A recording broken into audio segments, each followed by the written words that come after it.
brother, as I said once before, because the wisdom is coming out here again, and the wisdom is that if we have any differences, mainly the brothers, if we have any differences, we should be able to talk to each other. Because we are men, you know what I'm saying? So we don't have to say, well, don't tell this brother this, don't tell him, well, I don't like what this brother did this to me, man, you see how he came off. No, let's talk to each other. That's how we clear it up, you know what I'm saying? So I always look at it that way, and as I grew up, that's the way it brought it to me also. You know, and I thank the Most High for this opportunity again. You know, I'm going right back to the value of wisdom.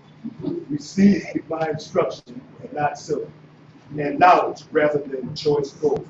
For wisdom is better than rubies, and all things desirable are not to be compared to her. I, wisdom, dwell in prudence, and find out knowledge of devices. The fear of Jehovah is to hate evil, pride and arrogance, and the evil way. And the forward mouth do I hate. Counsel is mine, and sound wisdom. Speaks for itself. I am understanding, power is mine. By me kings reign, and princes decree justice. By me princes rule, and noble, even all the judges of the earth. I love them that love me, and those that seek me earnestly shall find. Riches and honor are with me, yea, enduring riches and righteousness. My fruit is better than gold, yea, than fine gold, and my produce than choice silver. I walk in the way of righteousness, in the midst of the paths of justice, that I may cause those that love me to inherit sustenance. It's right there. You know, we ain't got to be out here against the wall with this, because it's real simple. And these are the basic things. We just do right, we'll be blessed. Get the knowledge, but everyone here basically, I'm just talking about us as a whole, not no one individual or whatever the case.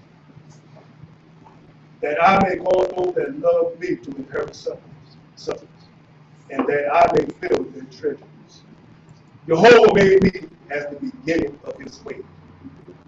The first of his works of holy, I will set up from everlasting, from the beginning, or ever the earth was there. When there was no depth, outness, or form. As I said once before, in the beginning, the wisdom was there before the earth was formed. We're not going with John 1:1, when it says that in the beginning was the Word, and the Word was with the Most High. So he's talking about that JC guy. So right here will tell you what was happening in the beginning with the Most High. You know? It was set up for the everlasting from the beginning, or ever the earth was, when there was the biggest of eyes brought forth, when there was no fountain abounding with water, before the mountains were settled, before the hills were not brought forth.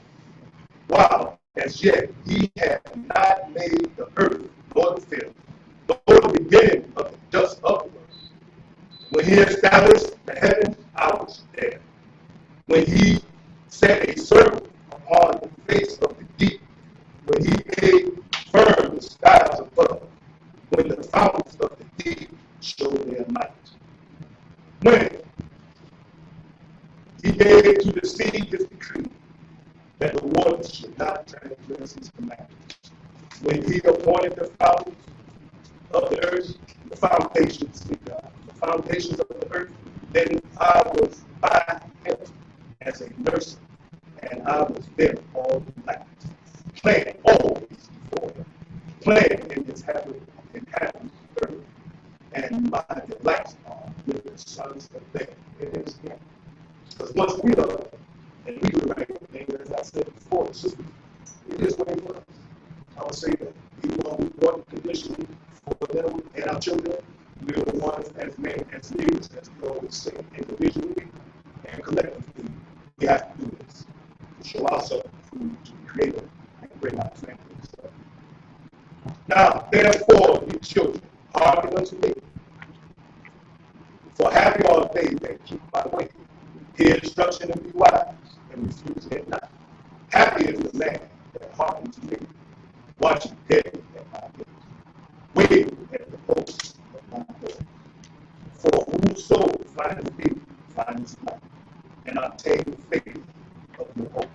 But he that misseth me wrongeth his own soul. All they that hate me love death. All they that hate me love death. One more time. All they that hate me love death. This is what keeps me strong and help me to change my ways.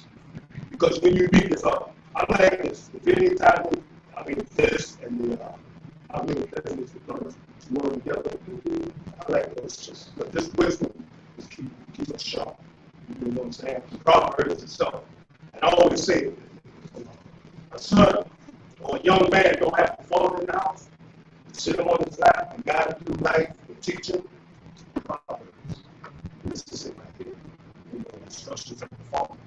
So I always say, even if man has grown up, like maybe my Papa has and my Imasa, this is what keep people going right here. Just that one, the whole Torah, but just this one, Proverbs 8 right here. He explain how important it is. And he would say at the end, one more time, all they that hate me love death. And that's what it's just showing you how you can preserve yourself, how you can be 60 some odd years old and still feel young. I'm talking about people 60 plus. Well, in other brothers that's 60 and 50 some years old. Because most High preserved us, even though we did what we did, and we changed our ways. Most High knew our hearts from the beginning, even though we didn't have the influence in early in life. But to the youth, y'all get to understand from your parents and your parents and your parents. Because just Thursday was 3 years that my parents. They might have a lot of wisdom. I just wish I had more of that stuff out. When it comes to me, and I hear, of course, my father, 1988, you know, and I hear his voice that God has you in life with the blessing of Most High. And it all comes from the wisdom. So they had the wisdom of the elders. And then basically a lot of them couldn't read because as we came over here, we were slaves, and we had our own language until we got into the English, until we got us into the church or whatever the case may be. But the thing is, most of them back then had second, third education, but they had a lot of wisdom. So that's how they like to get this far. They dropped the ball because back then there was no unity of family. There was more of family sitting down having dinner together and talking about the day.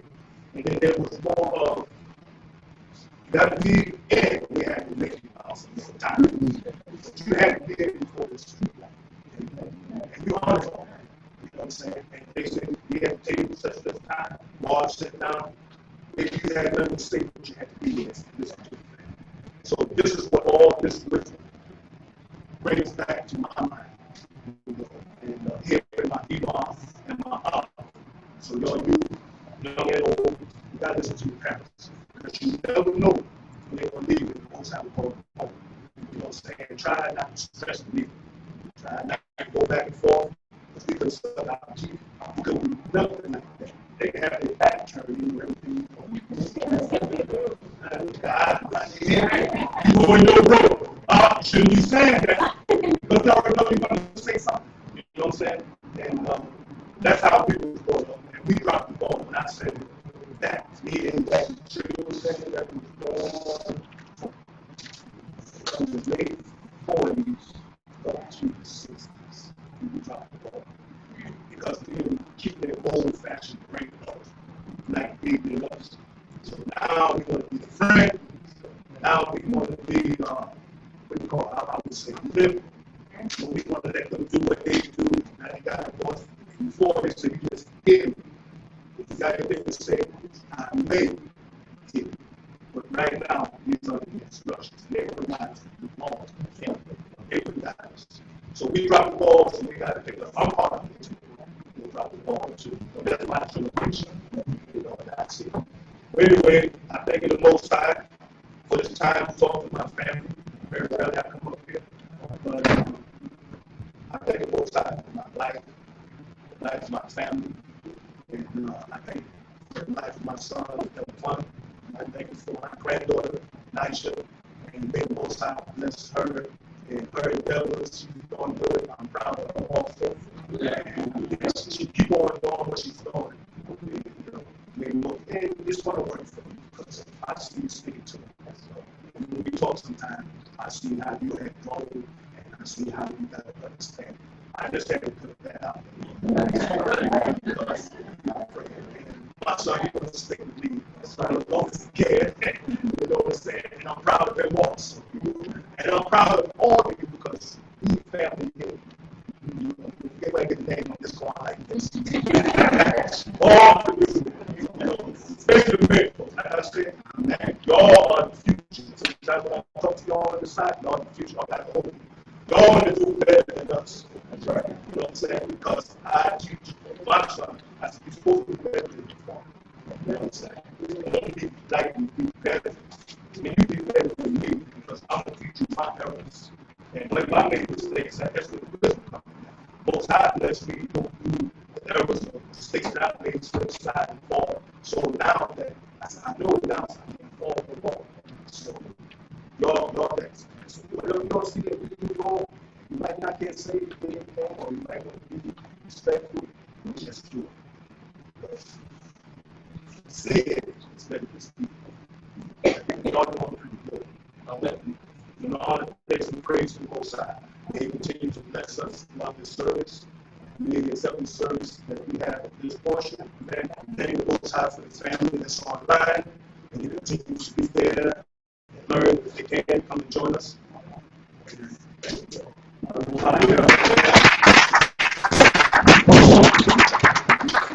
The teacher of the day, Chief Quran and Living Young. Hallelujah.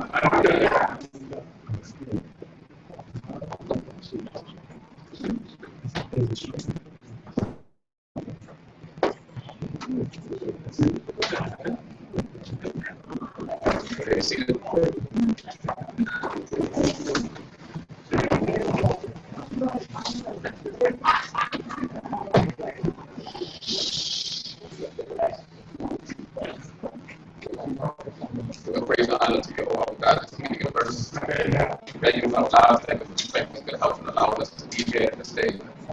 To call upon His name is to worship Him, to know and understand that there is no other God beside Him. That at the beginning, when everything was created, it was all created by Him alone. He's the one that has no beginning and He has no end. So although we have birth, we have death, we must utilize our lives to praise the true and the living God.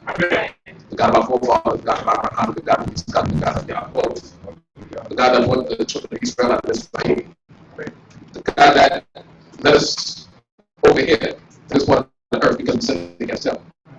And the same God that will bring us back to the land of Israel once again when He finds it fit to deliver us, when He finds it fit to save us, once we follow His commandments and statutes and His judgments. For that is the way back to the land of Israel. That is the way back to Him. For we are taught through the prophets that we are to seek Him, Lord. And we will find Him once we seek Him. And that has to be, that's an action that we have to put forth. That's not, there's something mental that we say we seek Him, but our actions have to show that we are seeking Him and that we want Him in our lives. Because He is in control of our lives, whether we act like it or not. So we have to act like He's not, that we know that He's in control of our lives. We have to act like we know that He knows that we're trying to do the right thing in His sight. And we have to make sure that we live that right staff before Him. And we thank Him for allowing the children of Israel to come together and to worship before Him on this holy day. This day is a celebration of our creation. From the beginning, as it says in the book of Genesis, Bereshit, that in the beginning God created the heavens and the earth, and everything was created within 6 days. And on the seventh day, He created nothing. And all He did was bless the seventh day. So this day is a blessed day. As long as we take part in keeping this day holy, as long as we do what we're supposed to do, we receive the blessing that comes with this day. Because if not, the blessing just go over our heads. Because this day is blessed, whether we keep it holy or not. So if we want to achieve a blessing in our lives, individually and collectively, then we have to keep this day holy. We have to make sure that we don't do anything that profanes this day.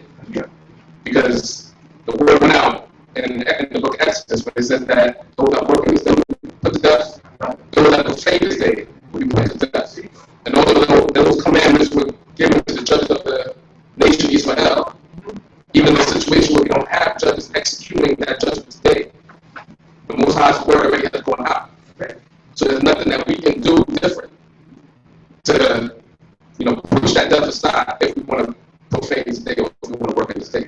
So therefore, we have to make sure that we utilize our time on earth and leave that legacy for the generations to come, to make sure that they know and understand that these commandments, the statutes, and the judgments have to be kept forever. That there is no time limit to these commandments, and there is no location for these commandments as well. In a specific location, that you have to be in a specific location in order to keep these commandments. For these commandments are worldwide. So whenever there's a Sabbath day, we have to keep it holy. Because whenever there's God, we have to serve God. And there is no place that we can go where there is no God. Because God is in all places, seeing all things. Out to the farthest parts of the heavens where we cannot see, and down to the deepest parts of the sea where we cannot see. The whole God is there at all times. So we thank Him for allowing us once again to gather here before Him, to worship before Him on this day, and praying that His presence will be with us, and praying that truth will come forth concerning His commandments, His statutes, and judgments, so that we may learn to galvanize ourselves and direct ourselves in the right path in the sight of the Most High God. And praying that in every place where Jehovah God allows His people to gather and call upon His name, that His presence will be there as well, so that the nation of Israel as a whole, because that's who this blessing is for, that we will read about, the blessing as well as the curse for the entire nation of Israel. Because we don't read about any one of us, any one of our names individually in this book receiving the blessing and the curse. The blessing and the curse for the entire nation of Israel. So what you do affects the nation. Whether you do good or whether you do evil. So if you do good, then we can be blessed. If you do evil, then we will be cursed. So it's up to us to decide the direction that we will choose in the sight of the Most High God, and to choose the things that we want to do, because that choice is set before us. That the Most High God, gives us the choice. That choice is there, whether we want to follow Him or not. So we're going to go to Deuteronomy chapter 11, beginning at verse 26. And at this point, Moshe, the servant of God, is speaking to the children of Israel in the place of Moab. And he is still the leader of the nation of Israel at this time. Even Yehoshua has already been appointed to lead the children of Israel forth to join them into that land. But as long as Moses still has life, he's still the leader. And he has not given up his job, because as we read from the beginning of this book up until this point, he's doing what a good leader would do. And he's trying to influence the children of Israel to follow the righteous directives of the Most High God. He's trying to influence the children of Israel to walk in that upright path. He's trying to make sure that he inspires them to live up to all the commandments of the Most High God taught him to teach the children of Israel. And also along the way, he chastised the children of Israel as well. Because within the first 11 chapters, it's not just Moses speaking highly of the nation of Israel, but he lets them know the sins that they committed as well. Because we did sin in the sight of the Most High God at various stages throughout the desert, we did commit sin in the sight of the Most High God. So Moses also, along with trying to inspire the children of Israel, he's also chastising them as well, as a good leader would do, because he wants to make sure that they don't fall back into the same mistakes and into the same traps that the generation before the one that he's speaking before did. He's making sure that from this point onward, the children of Israel will walk in our righteous path.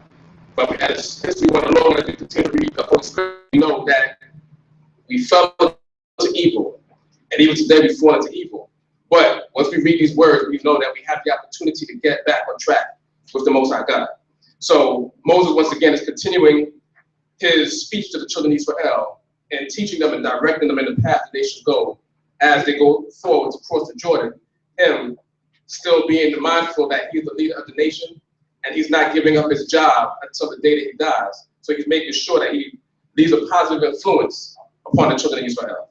So once again, we're in the book of Deuteronomy chapter 11, verse 26. Hallelujah. Hallelujah. Behold, I set before you this day a blessing and a curse. The blessing if ye shall hearken unto the commandments of Yahweh your God, which I command you this day. And the curse, if ye shall not hearken unto the commandments of Yahweh your God, but turn aside out of the way which I command you this day, to go after other gods, which ye have not known. So Moses made it, very simple. There's blessing and curse once again. If you want the blessing, you have to follow the commandments. If you want the curses, then you don't follow the commandments. And once again, he's speaking to the entire nation.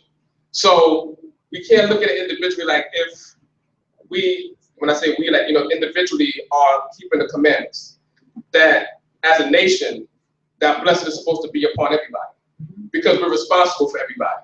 So we see people that are doing wrong. If we see people that are not listening to Jehovah God, if we see people that are not following the commandments, then the curse that they will bring upon themselves also affects the entire nation. We've seen that throughout the history. Akan, did what he did. He took the Babylonian garment, the wedge of gold, and 36 men of the nation of Israel died in war.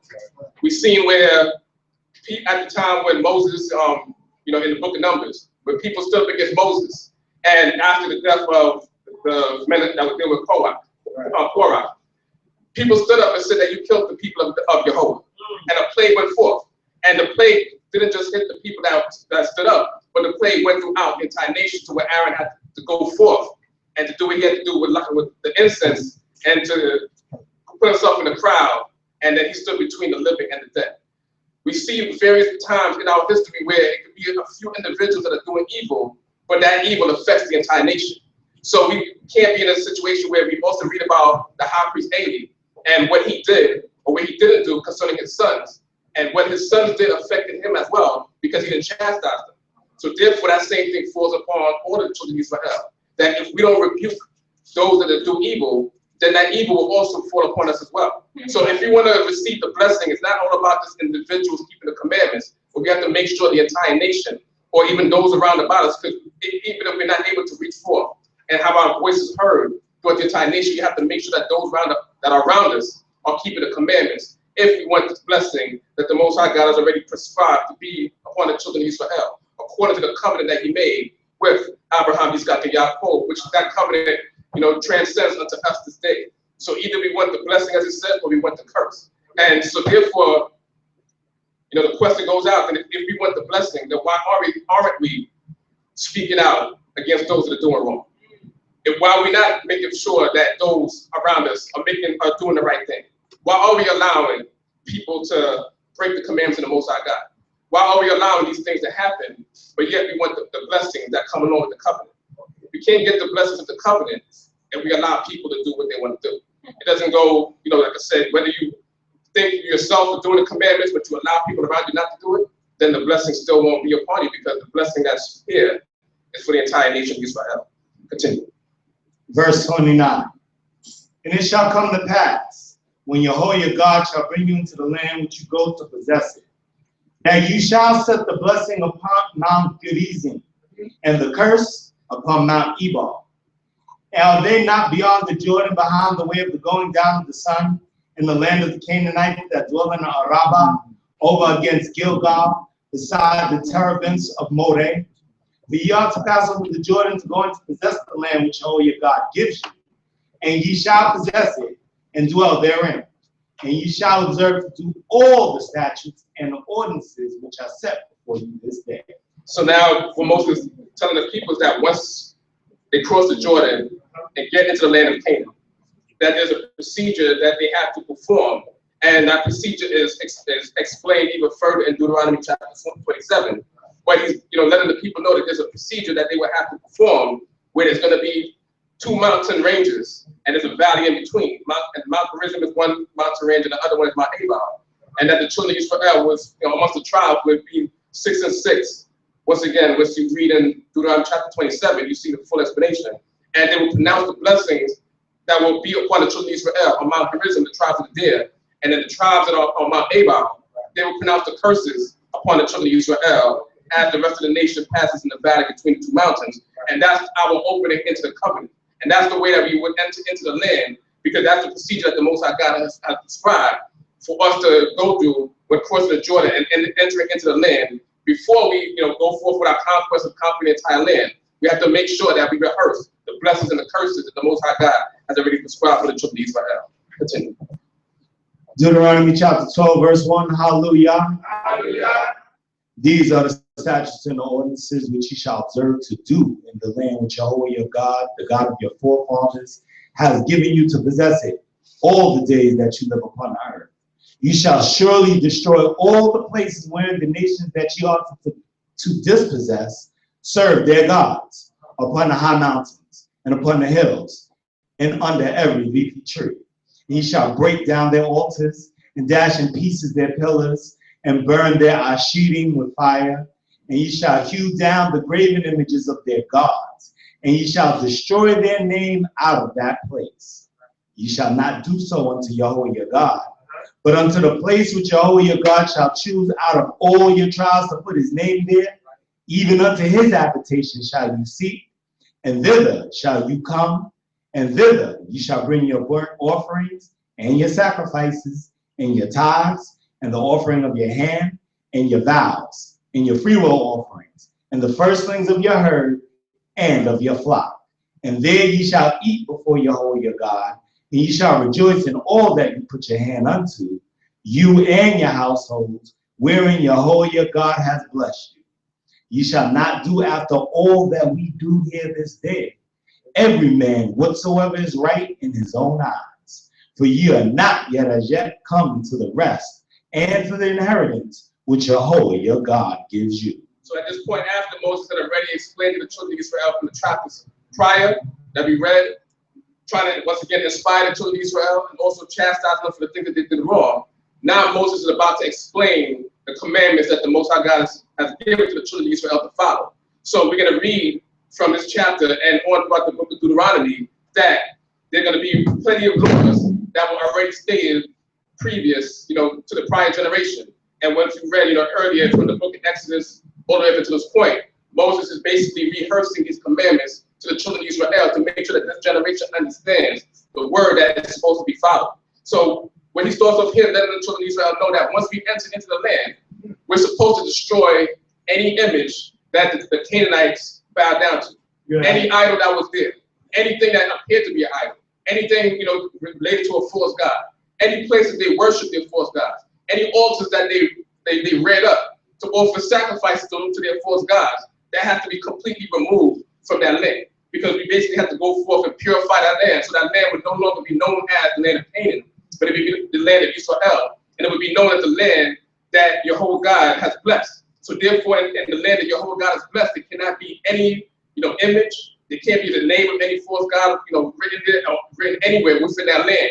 We're supposed to go through and not only kill off the Canaanites to inherit the land, we have to make sure we remove all of the images of all of the false gods from that land. It's because any image of a false god is an abomination. Amen. So this is the lesson that we also learned today, that we cannot allow these abominations to be attached to us as well. It was read earlier in Deuteronomy concerning that as well, that these false gods and these images are an abomination to the sight of the Most High God. And if we allow them to cleave to us, then we bring an abomination into our homes as well. If we, even if just carrying an idol or the name of a false god would be an abomination in the sight of the Most High God if we bring it into our homes. So we have to make sure that we're very meticulous in the way that we keep the commandments of the Most High God. We have to make sure that we search out and make sure that we do things properly. Because in order for us to make progress as the children of Israel, we have to make sure that we remove any sight of abomination in the sight of the Most High God, because the Most High God is the one that searches us out. As it says in Proverbs, the Most High God searches the mind. He's the one that searches us to make sure that we are, intensely doing what is good and right in His sight.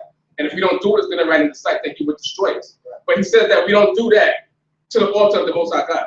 But He says that the place that He would choose for that altar, and surrounded by the courtyard, next to the tent of meeting, in the place within the territory of Israel that the Most High God would choose, there we will bring forth all of our offerings. And it mentions everything from the burnt offerings down to the firstling of the herd and the flock. So all of these offerings have to be presented to the Most High God only in the place where He chooses, but not in any place that we decide to choose within the land of Israel. So therefore, these are the commandments that the Most High God has given unto us. That if in the place of not being able to sacrifice, we don't sacrifice. but the Most High God will still accept our obedience. But there were certain things concerning the tithes and the burnt offerings and the very sacrifices that the Most High God has required of us. But in the place of not being able to do so, we pray for forgiveness to the Most High God, and we just make sure that we do the commandments that we know that we can't do. What are the commandments that we will continue to read after this chapter, or the commandments that we know that we can't do? But this chapter is talking about the things that we're supposed to do in Israel. Also, as we go along, I just need somebody to, I'm going to just be counting something.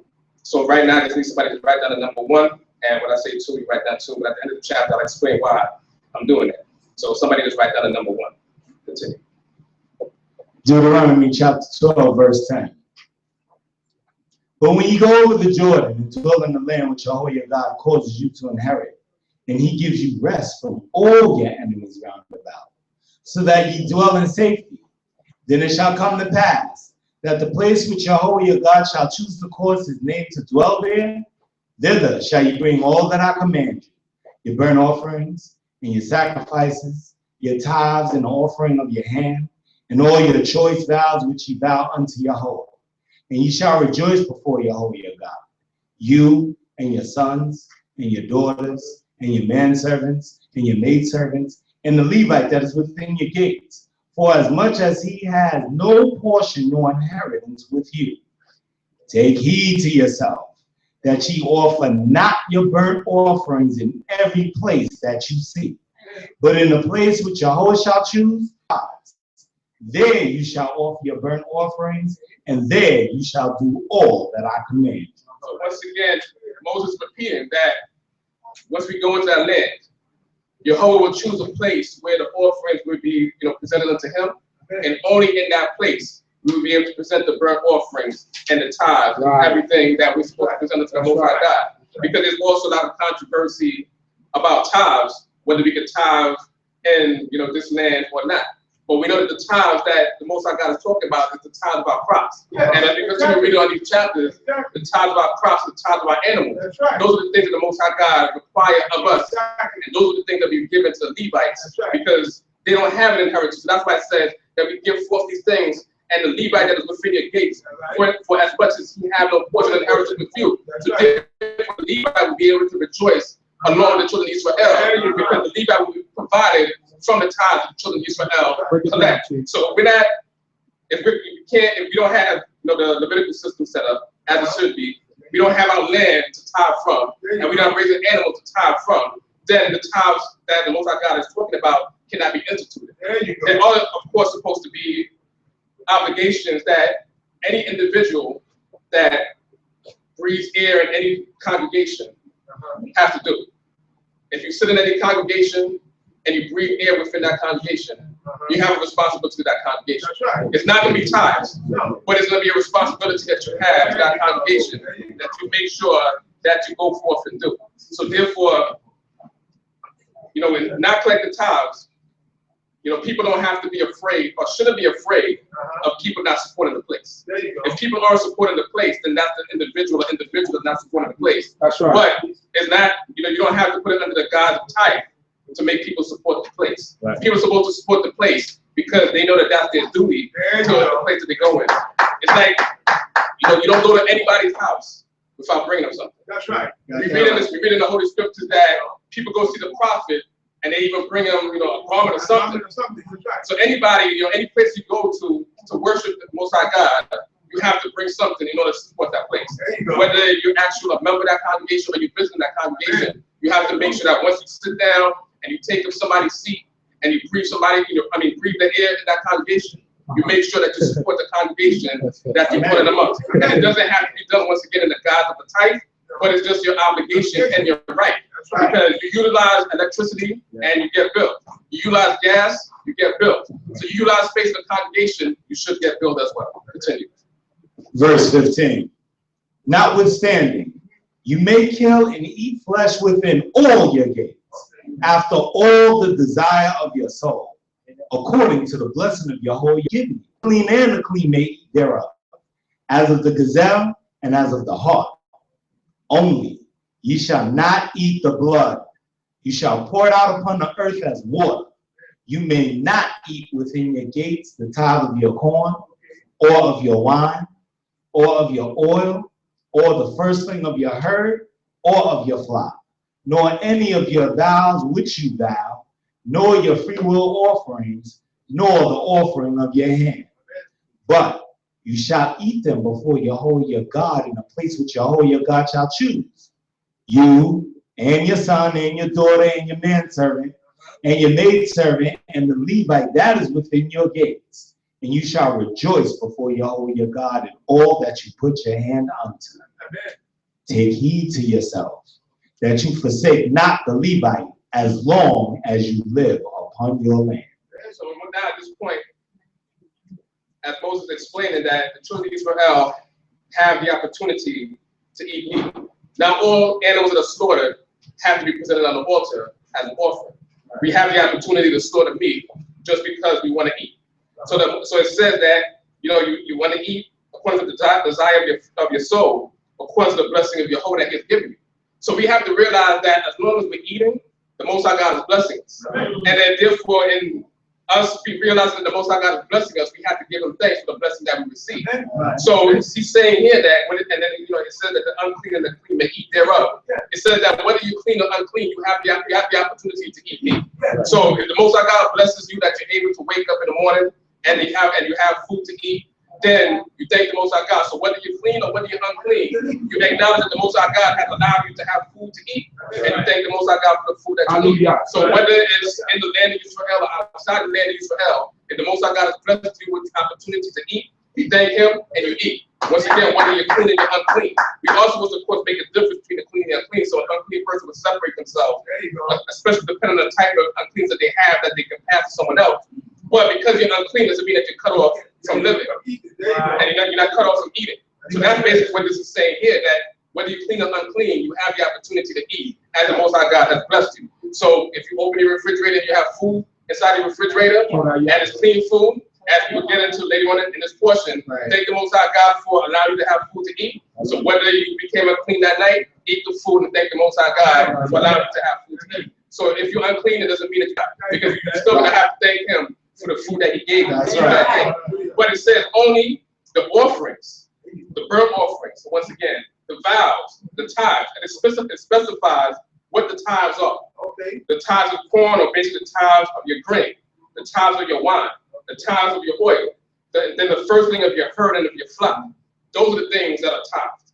Those are the things and give to the Most High God, and therefore the Levite will be able to rejoice along with you. And it said that after you do this, that you should rejoice before Yahweh your God, because you should be happy to keep the commandments of the Most High God. You should be happy and rejoicing before Him that you are able to do these things. Because if you are able to take 10%, if you have land and you have grain growing, and you're able to take 10% of that to give to somebody, and you still have for yourself, you should be happy. Because the Most High God is still giving you 90% of what you are not growing.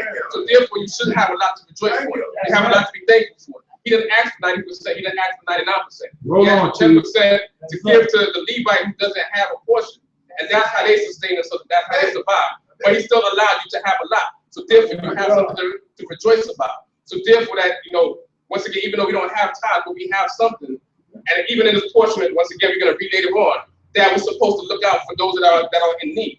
Those that are looking out for that need that help, we're supposed to be able to provide, because you're able to provide and still have something for yourself. So then you can thank the Most High God and praise Him for allowing you to be able to help. Because any help that you give, the Most High God will give that back to you, even tenfold. So you give 10% off, and that 10% that you give, the Most High God will bless you double off of that 10%. And there's no bank that can actually give you that type of return, except the bank of the Most High God. So HSBC, as you know, in the other world, Hashem Banking Corporation. That's the bank that's where we put our money in, because that's where the escrow and all that is beyond where anybody. The IRAs and everything can't compare. So you don't have to wait till you retire. You get your 401k from the next day that you give off that type. He gives you that wonderful blessing. Write that another 2, and let's continue. Verse 20. When Yahweh your God shall enlarge your border, as He has promised you, and you shall say, I will eat flesh, because your soul desires to eat flesh. You may eat flesh after all the desire of your soul. If the place which Jehovah your God shall choose to put his name there be too far from you, then you shall kill of your herd and of your flock, which Jehovah your God hath given you, as I have commanded thee, and use in your gates, after all the desire of your soul. Howbeit, as the gazelle and as the hart is eaten, so thou shalt eat thereof.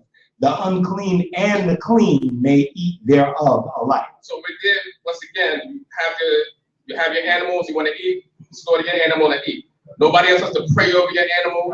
Just slaughter it the right way. When they say the right way, according to what is about to be said right here, and then you thank the Most High God for allowing you to eat. You don't need, once again, somebody to pray over your beast as it's slaughtered.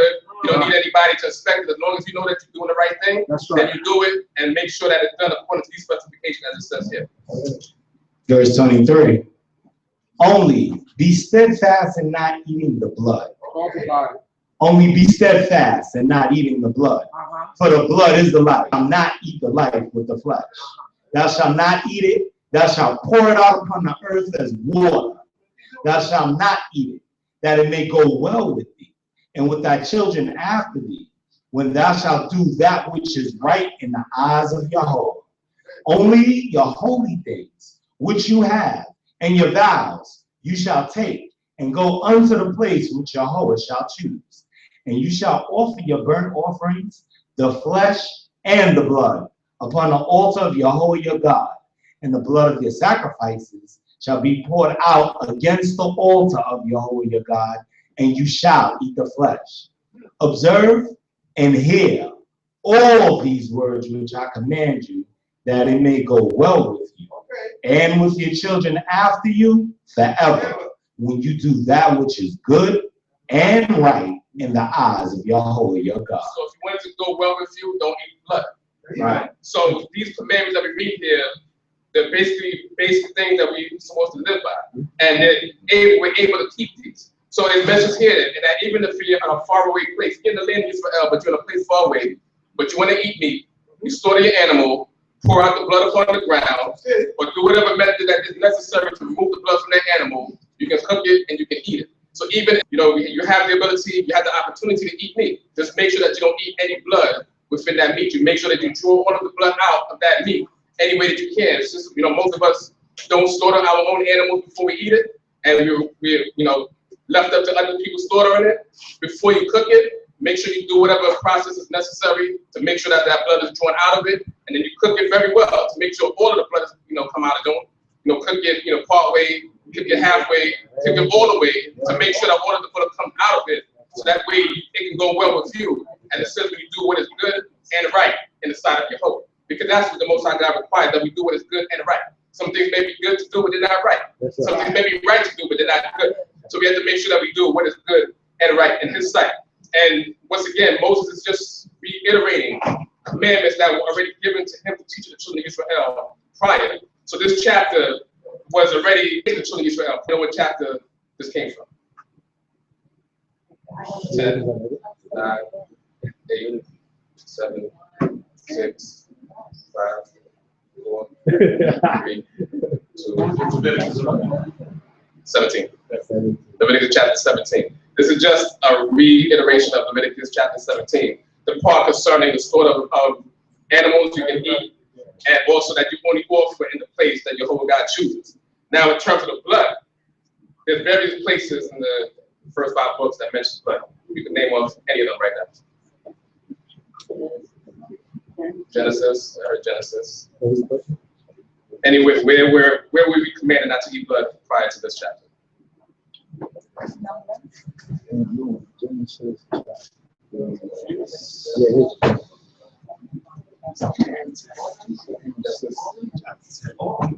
Sure. Genesis chapter 9. Yeah, Genesis chapter 9. During Noah. Yes, that's the very first place. Okay, Leviticus chapter 3, Leviticus chapter 7, and then you have here, there's one of the, I believe it's also in Leviticus chapter 17 as well.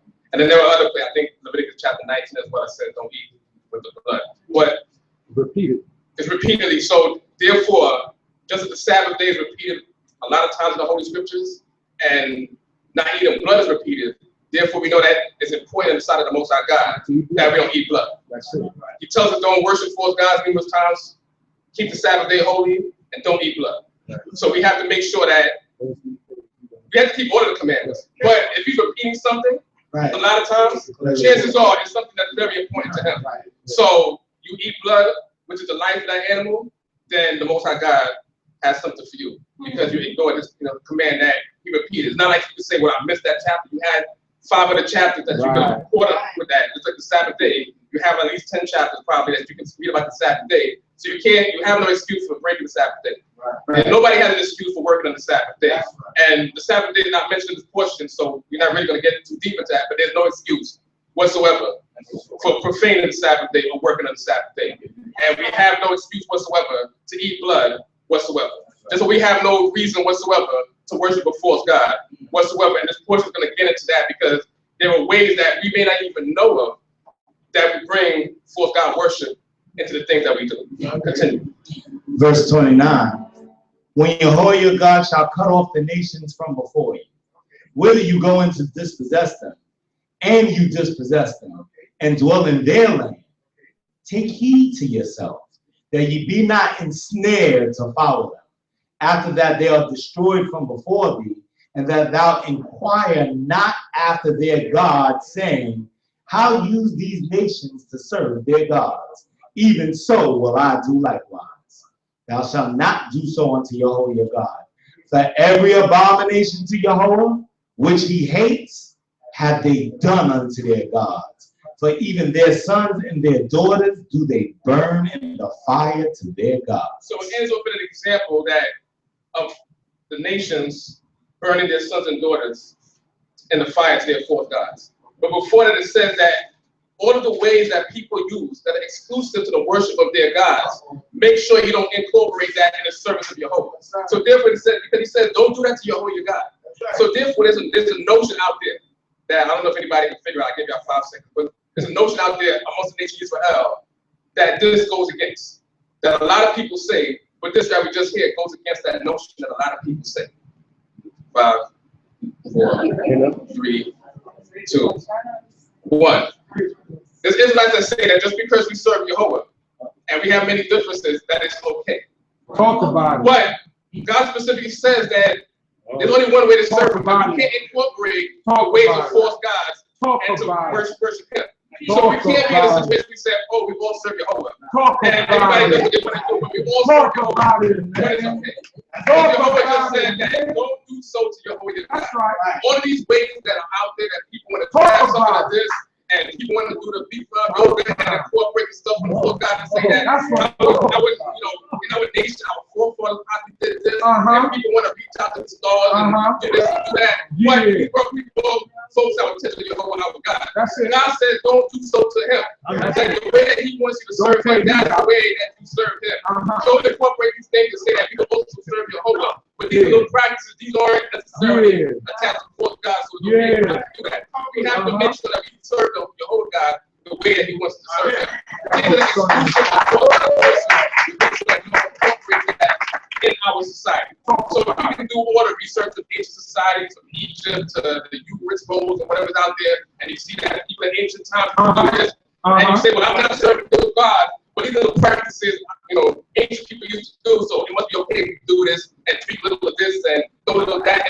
But no, Jehovah said the way that we serve him is the way he commanded us to serve him. So he said, you may not literally say how these nations serve their God, but you allow those practices that people, creep in, and you follow that along the way.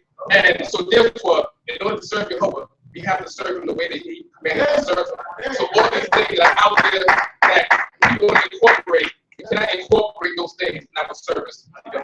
Continue. Deuteronomy chapter 13, verse 1, hallelujah. All this word which I command you, that shall be observed to do. You shall not add thereto, nor diminish from it. Because the word is perfect. The commandments are perfect. So this basically is a continuation, even though it's specified in the new chapter. This verse actually connects with the portion that was just read before. So don't make it, because the new chapter separates the fact that God already said that the way that he wants you to serve him is already pure. Don't add any other ways to the way that we're supposed to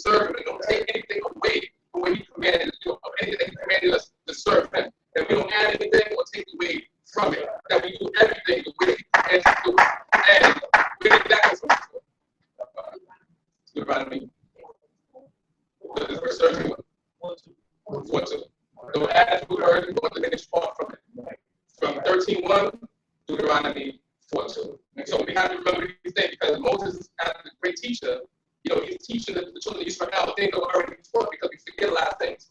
So he's allowing us the opportunity to remember the things that he's taught before, especially to this new generation.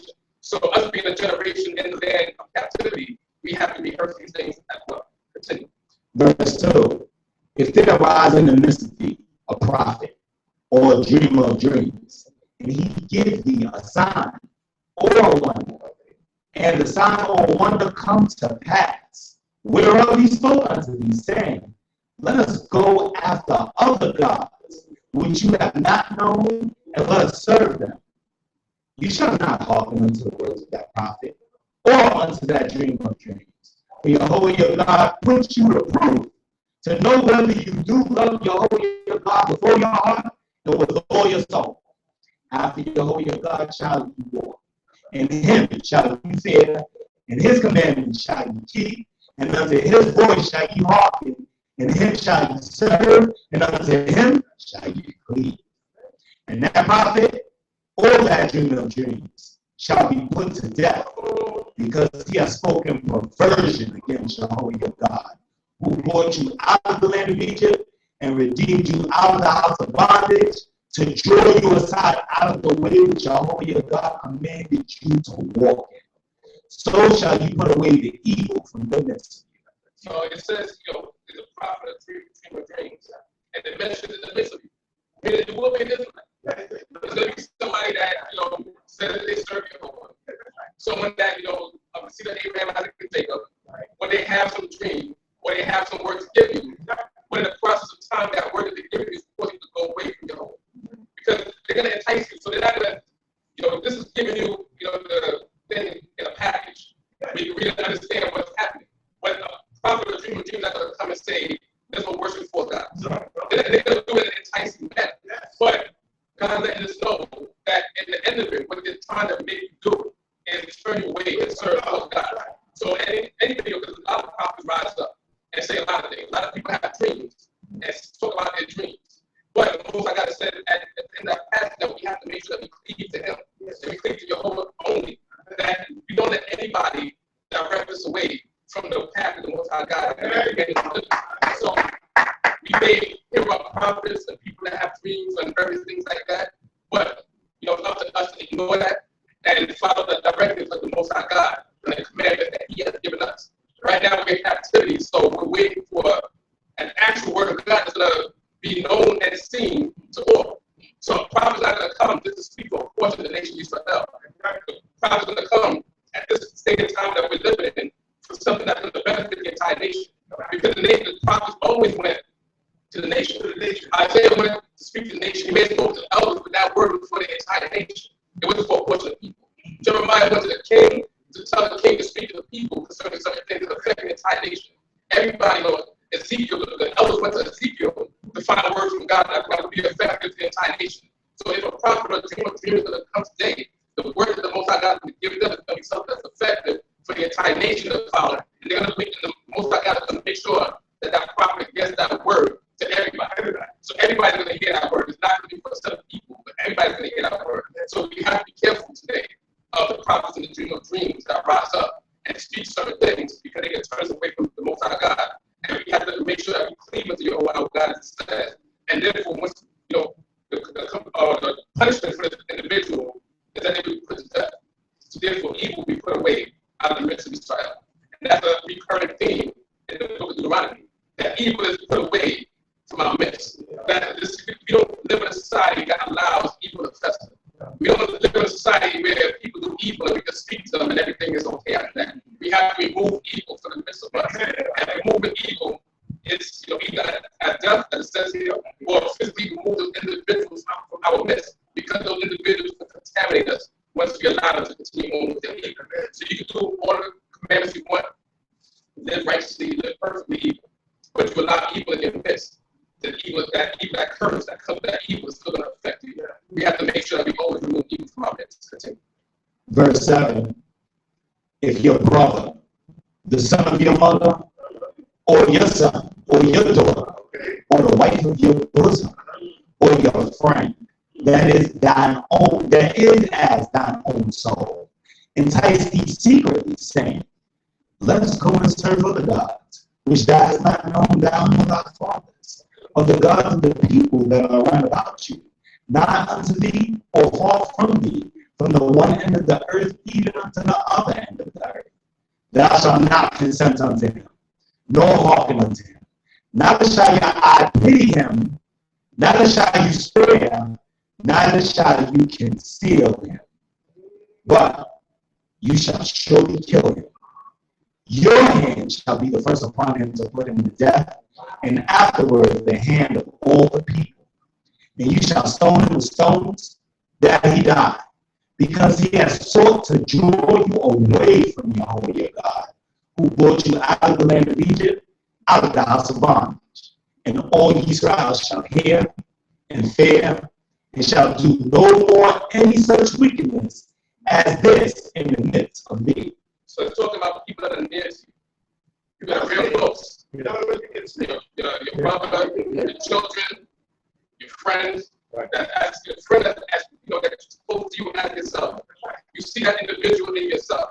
You know, the wife of your bosom, all the people that are close to you, they entice you secretly saying, let's go and serve other gods. But chances are they won't say it like that. Because they know that to serve your host. Nobody or hardly anybody blatantly say, let's just go to serve other gods. They might say, let's go to Tuesday. Yeah. They might say, let's go to the right. They might say, let's go to that point that you know has the elements of fourth God. They're not going to tell you that. They're not going to tell you this is no words of God because that's too plain that they know that you know better than that. And you're not going to quote that. So in order for them to entice you, they're going to say, let's go to Mardi Gras. Let's go to New Orleans in February. Let's just go to some beats and let's just have some fun. Just because they're going to say things like that. Those are the things that we have to stay away from. Those are the things that we have to be mindful of because those things have elements of false God worship within them.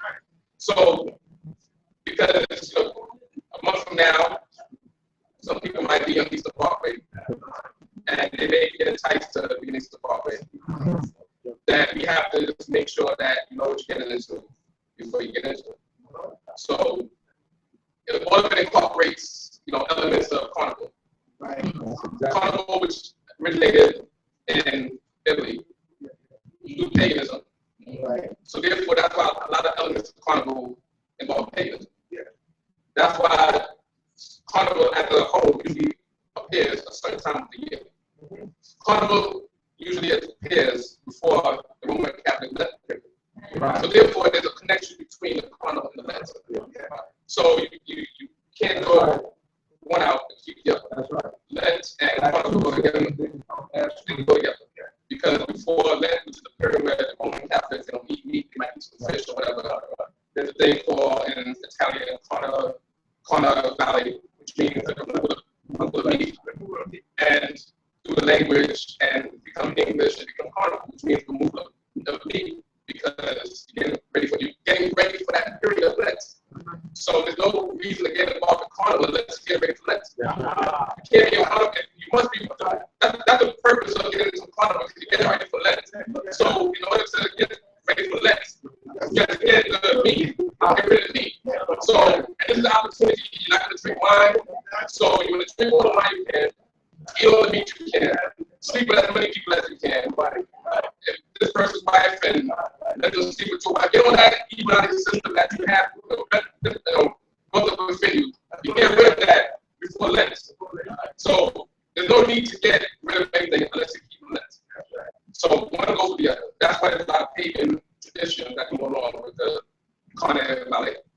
That's getting rid of the meat, because you have the Tuesday morning, which means daybreak in French. Because the carnival, transcended from Italy to France. There were certain practices that came to pagans in Italy that also they were pagans in French that they do their little spicy as well. Then you have us that were slaves in the Caribbean. And while we were slaves in the Caribbean, we saw the slave masters keep a carnival. And we felt bad because we were not able to keep carnival. But when we got loose, we got independence. We said, if you've been watching out all these years, that was not true. was out there now. We like some of that Italian and French stuff. We got African stuff that we can go ahead as well. So that's where you get the local jungle. You got the guy spells because that comes from African local is Congo deity who was the diviner that was able to see evil spirits become his way. That's why he's so high. And he had Aquarius wanted him because evil spirits would see themselves and run away. See, all these things they're talking about, we have to be careful. So because all these things are part of that. Also, we have about the jab, jab means stuff. That's the stuff we go from Africa. That's stuff. The Israelites that came from Africa, we said we like some Italian stuff. We like some of that carnival stuff. We like that, masquerading party. But we got some African stuff going on here too. So we got the Jumbie, which is the spiritual. Not to deal with necromancers, but Jumbies are their spirits. Right. So you're infected with the Jumbies, right? But yet you're supposed to say that you're not dealing with their spirits. You can't have it both. Right. Then you have to get a jab, and then you have all the devils and the people dressed up and they carry the pitchforks and everything like that. All that stuff is what came from all these various cultures. And once Israelites get a hold of something and make it better, you know what I mean? You know how to make it better. You know how to make it a real party. Because white people don't party like that. So they go there. They don't create a carnival and walk down. They got to drink some wine and got drunk. And we're going to show them how to do this. We're really going to show you how to do this. Getting up before the day break, and we got one mother and more power than one of y'all. We're going to show you how to do it. And we go over and beyond. And we're going to be more ready. So this is incorporated here. It's not going to say, let's just go worship both gods. They're going to say, let's go to Mardi. Mardi was the same thing. Yeah. You don't need for what? Because that's part of that whole Bacchanalia, because that's where the originally carnival came from. The Bacchanalia worship of Italy. And so that's why a lot of French territories have their stuff with them too.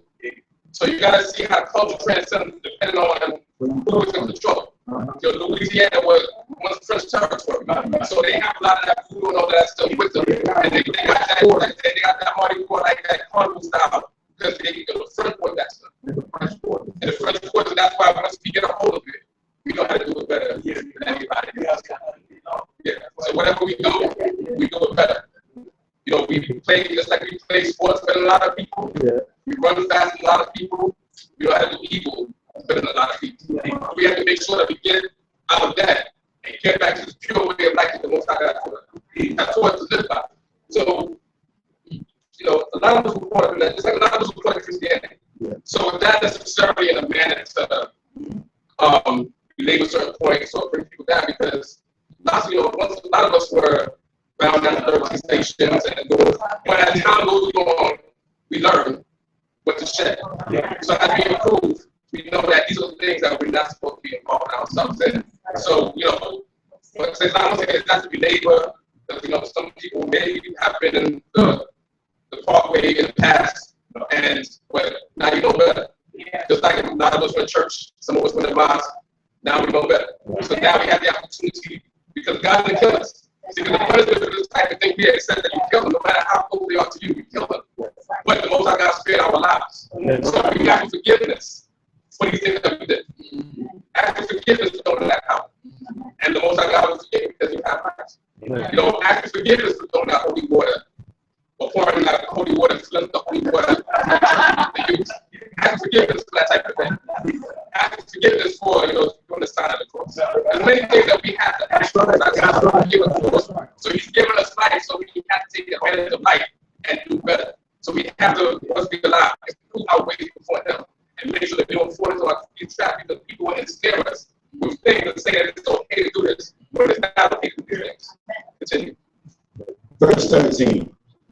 If thou shalt hear tell concerning one of your cities, which Jehovah God gives you to dwell there, saying, certain base fellows are going out from the midst of thee, and have drawn away the inhabitants of their city, saying, let us go and serve other gods which ye have not known.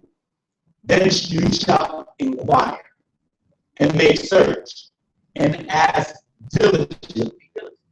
And behold, if it be true, and the thing certain, that such an abomination is wrought in the midst of thee, Thou shalt surely smite the inhabitants of that city with the edge of the sword, destroying it utterly, and all that is therein and the cattle thereof with the edge of the sword. And thou shalt gather all the spoil of it into the midst of the broad place thereof. It shall burn with fire the city, and all the spoil thereof every whit unto Jehovah your God. And it shall be a heap forever. It shall not be built again.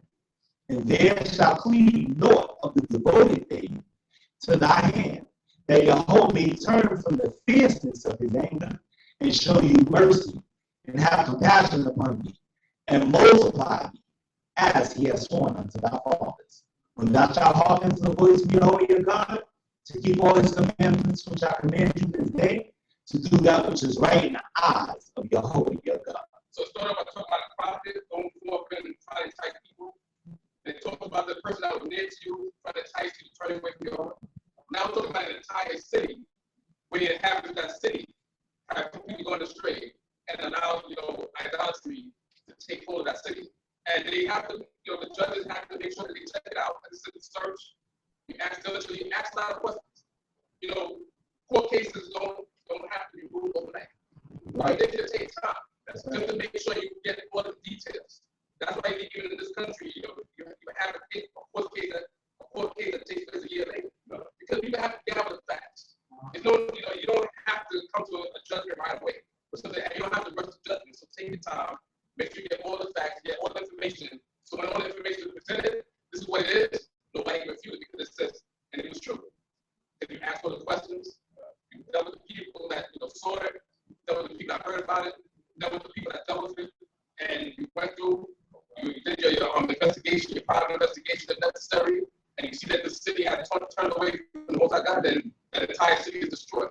And it may not be every individual in that city that is in idolatry, but because those individuals that were in that city that had idolatry didn't speak out themselves or separate themselves, therefore all of the inhabitants of that city are destroyed because of the idolatry that was allowed to come to that city.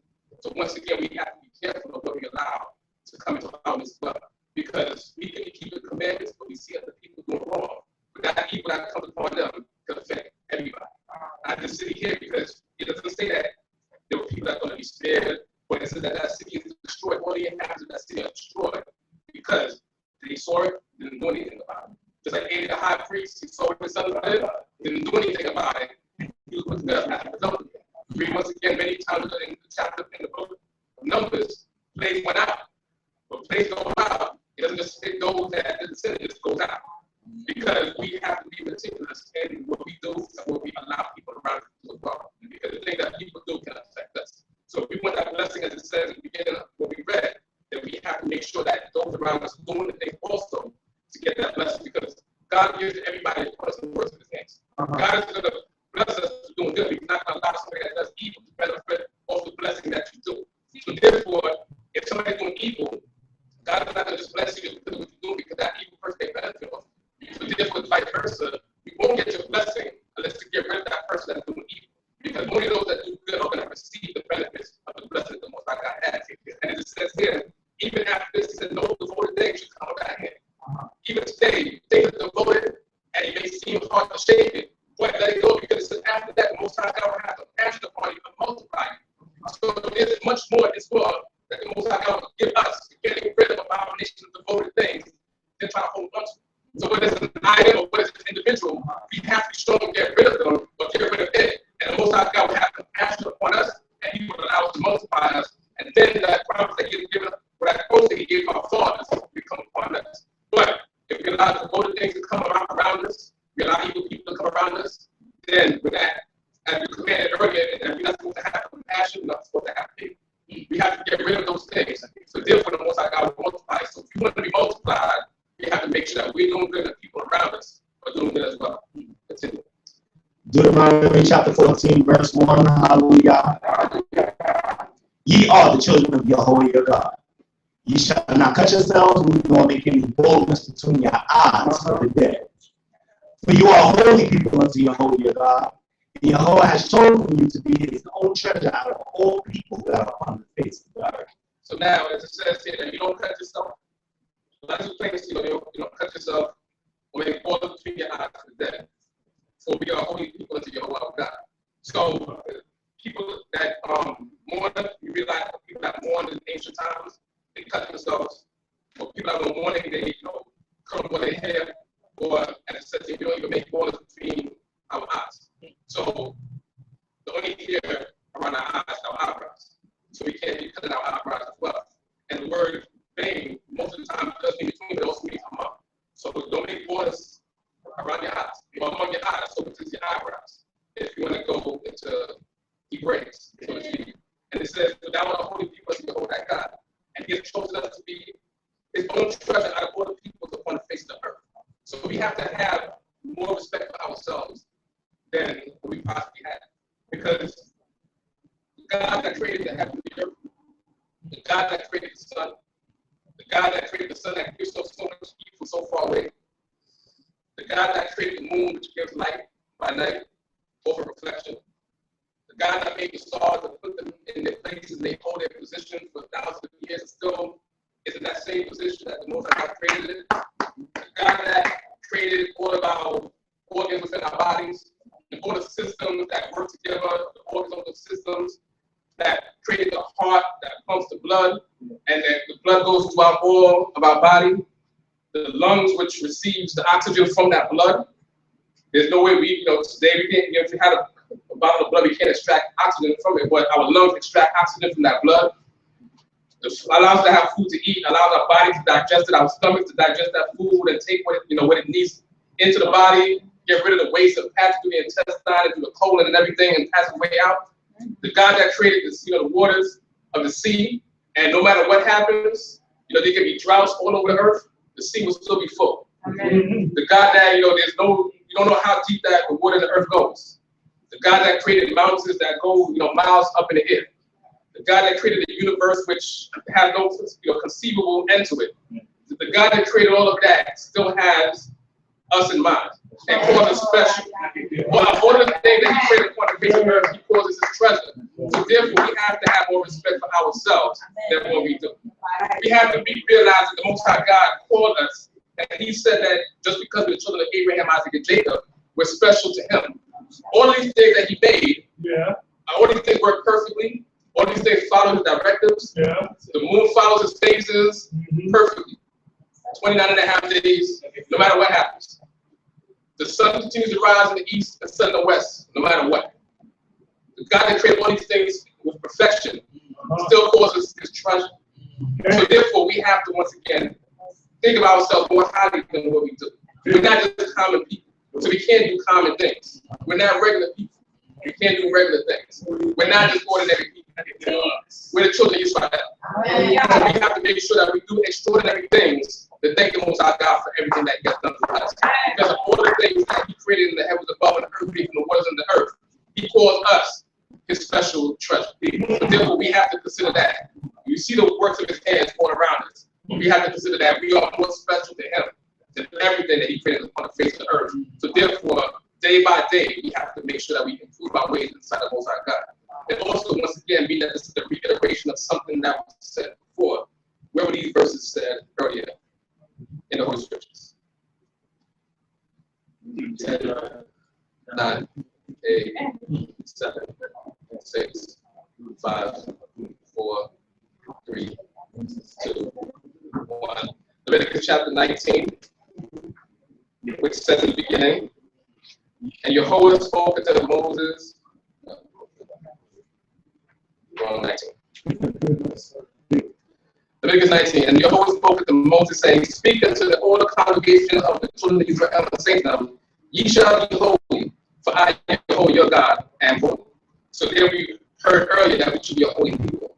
And also in the same chapter, something related, it says in verse 27, ye shall not round the corners of your heads, neither shall not mark the corners of your beard. Ye shall not make cuttings in your flesh for the dead, nor imprint any marks upon you. I am Jehovah. So Moses once again is reiterating what was said before. We don't cut ourselves.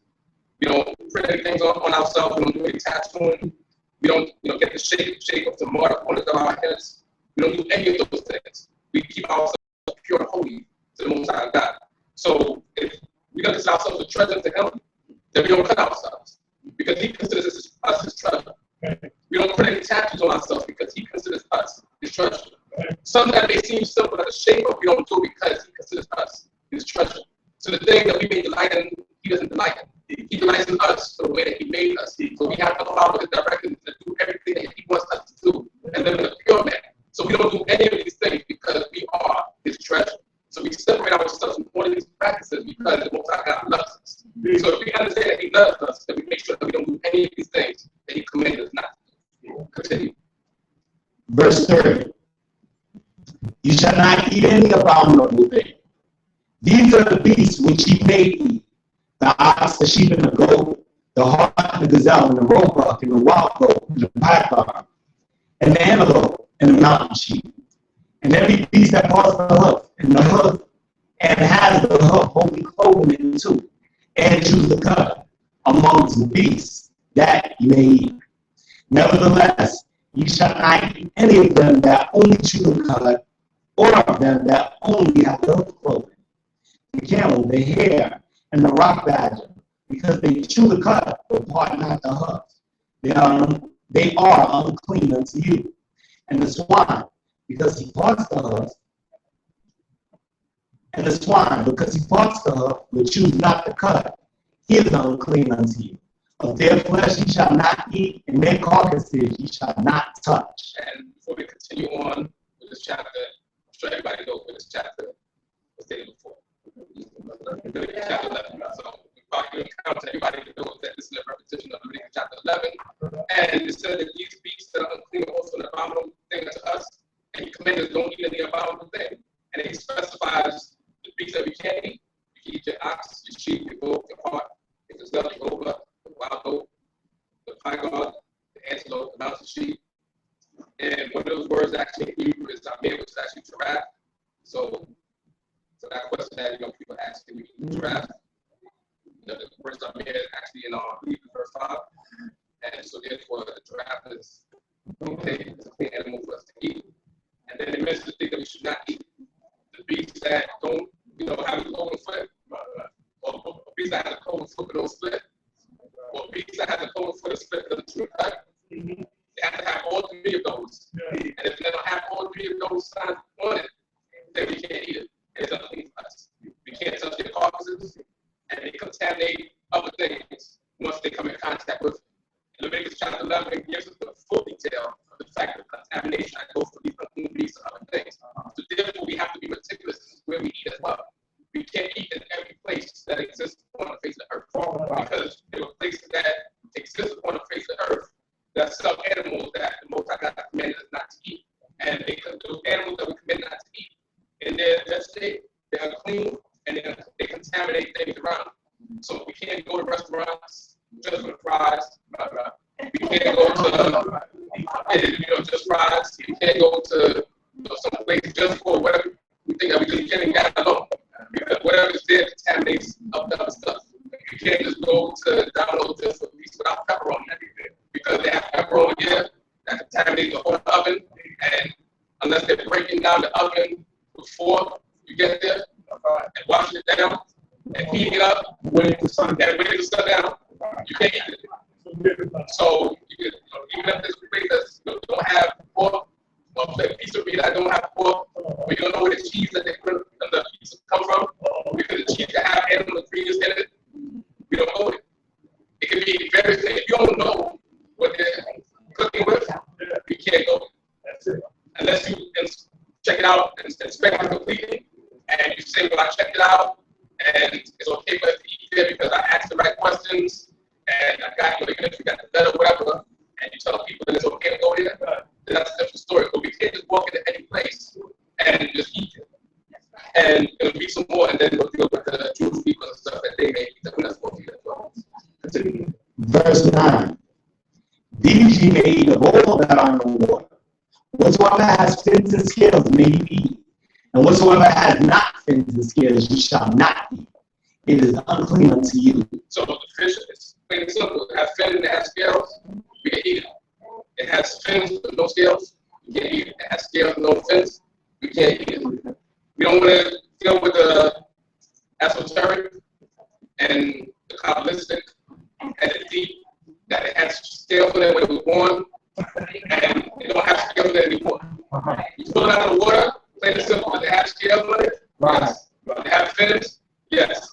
We don't need to go into the family history and try to figure out that the parent has scales, and somehow it was born without scales, and it was You got nervous. so got nervous or whatever happened, or and the scales got off, and you don't need to, it has fins and scales when you swallow it. Then there's plenty of fish out there that have fins and scales and don't have a nervous breakdown. So you can deal with that and not trying to deal with the stuff that. Right. What are the question marks? Right. What are the question marks? Let's not try to, look at family histories of certain fish. Try to figure out there's plenty of fish that eat fish. There's plenty of fish out there from the piranha to the goldfish.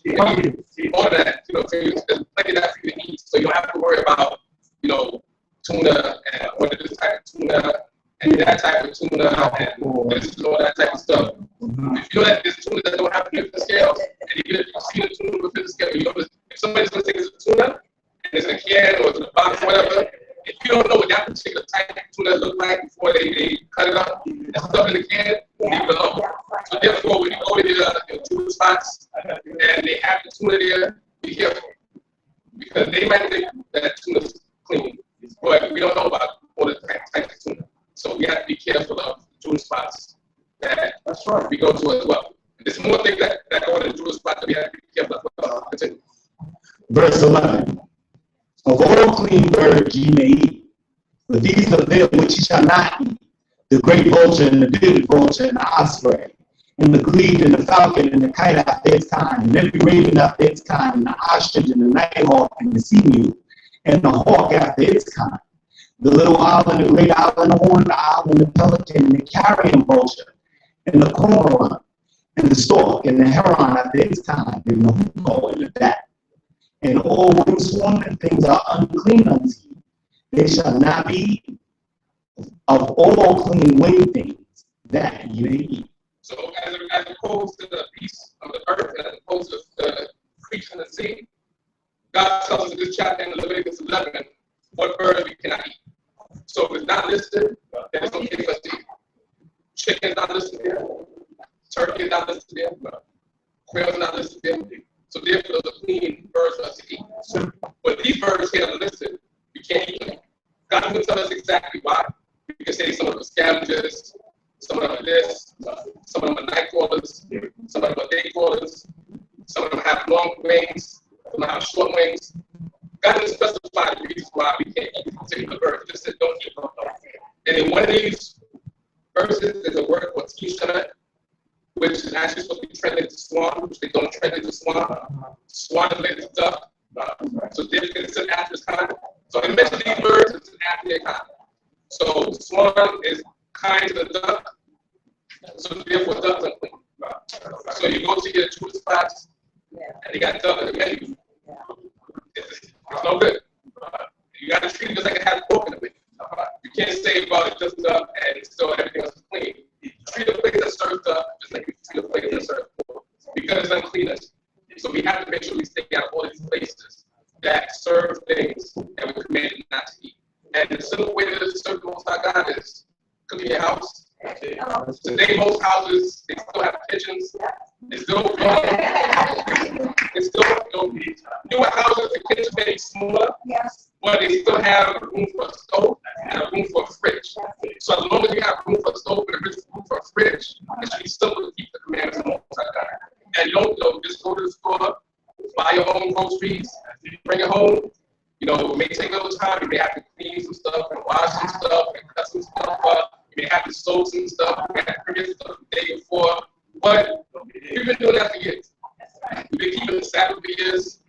We've been keeping holy days for years. We've been wearing fringes for years. We've been cleaning up food for years. That don't have to change. Just like we're going to keep the Sabbath day holy, we can keep all the other commandments of the Most High God. It may take a little work to do certain things, but you got to do it. If you want to eat, according to those specifications of the Most High God. But there are places out there where you can't eat. So I'm not saying that, there's no place out there you can't eat and, enjoy yourself and people want to get together and, go out. You find out those places, you check them out, you let people know about it, and then it's okay to put that on the list, that those things that we can places we can go to, and if it's not a place we can't, if it's a place we can't go to, we just don't know it. Same thing with the stuff that we buy. We have to, unfortunately, we have to be in the process of going to the companies, finding out ingredients and find out what this ingredient source is, and find out what they put in this and what they put in that before we get to buy everything out there without checking it out. Not to say that you have to go full organic or full natural. It's just that organic is easy to read the ingredients. That's what it is. It doesn't, contrary to popular opinion, it's not much more expensive than regular food. It's really not. I mean, of course, it's not at all. It's a misconception that organic was more, but organic really doesn't cost that. It does cost more, it doesn't cost that much more. You're not spending $10 more or something. I mean, you go to the store and buy a bag of chips that's again 25 cents. Now, you can buy some organic chips and they pour it back. So I mean, they do more. You get a pack of peanuts for 99 cents. But you get a lot of peanuts for the same value. So organic doesn't cost that much more. It costs more. You may have to spend a little bit more. You may have to pool our resources a little bit more. We'll probably go shopping together a little bit more. After that community a little bit more. Things may, like that may have to come into effect. But it's just organic, you can actually read the ingredients. And you don't need to carry your food with you and food stuff like that. So that's the only difference between organic and the other stuff. If you go buy a cake out there and the cake got stuff in it that it may be clean, but you might have to spend an hour in the store, figuring out all the ingredients because it has scientific terms that none of us really know about unless you went to a chemistry class and all that stuff. So, you take the time out, you take, you see what it's ready. We got flour, sugar, et cetera, stuff it's supposed to have, and then you're good to go. So that's basically what the Most High God requires of us, that we put the effort to do what is good and right in His sight, and make sure that we eat the things that He wants us to eat. Continue. Verse 21. Ye shall not eat of anything that dies of itself. You may give it unto the stranger that is within thy gates, that he may eat it. Or you may sell it unto a foreigner. For you are a holy people unto Yahweh your God. You shall not feed the kid in its mother's milk. So this commandment was specified before. Anybody about not eating anything that dies of itself was specified before. 10, 9. Leviticus 11. Leviticus 11. Because already told us that we don't eat anything that dies of itself, and we also don't eat anything that was formed by the beast. So we leave those animals alone. So you find something on the roadside, you leave it. You have a farm and you go up in the morning and you go to your animals, and when it's dead, you leave it. I mean, well, you don't leave it dead. You bury it, but you don't take it into your house. And when it says to a foreigner, it mentions 2 types of foreigners. Here, which is someone that actually is accepting the way of life that we live. You can give it to them, whatever they want to do with it, they want to do it.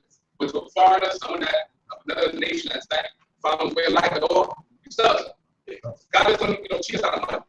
So something died, you can still make it profitable. You're just not allowed to eat. So that's what the Most High God is. Thou shalt not see the kid in his mother's milk. Most of in ancient sources said that these were Canaanite practices and also practices in the area of Haran. That part of their sacrificing was born a kid in his mother's milk.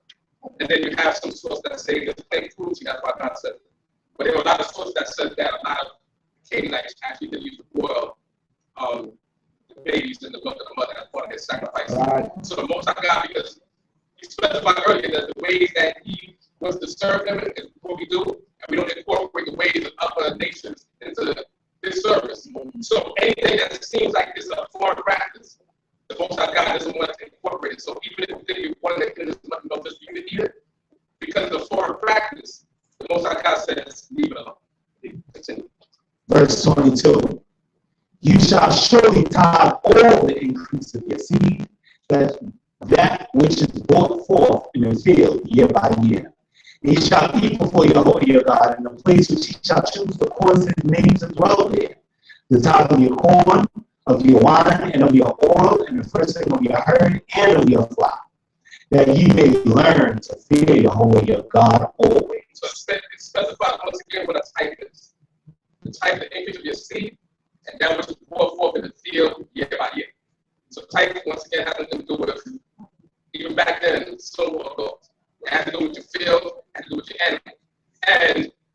goes in this, and it just specifies, try to get one of that wine, that oil, and the first thing about her and that flock. And then it said that thou mayest learn to fear Jehovah your God always. Because that fear that comes when you are the type of individual or family that's raising crops, raising animals, you're always mindful of what part belongs to Jehovah. Because just growing up your life like you just grow crops year by year, and you're not mindful of the things you have to do. So that fear of Jehovah is being shown and displayed in how you treat the crops. You don't just plant seeds and then when it's time for you to reap, you go out and reap, and that's it. You're always mindful that there's a portion of this that has to go to Jehovah.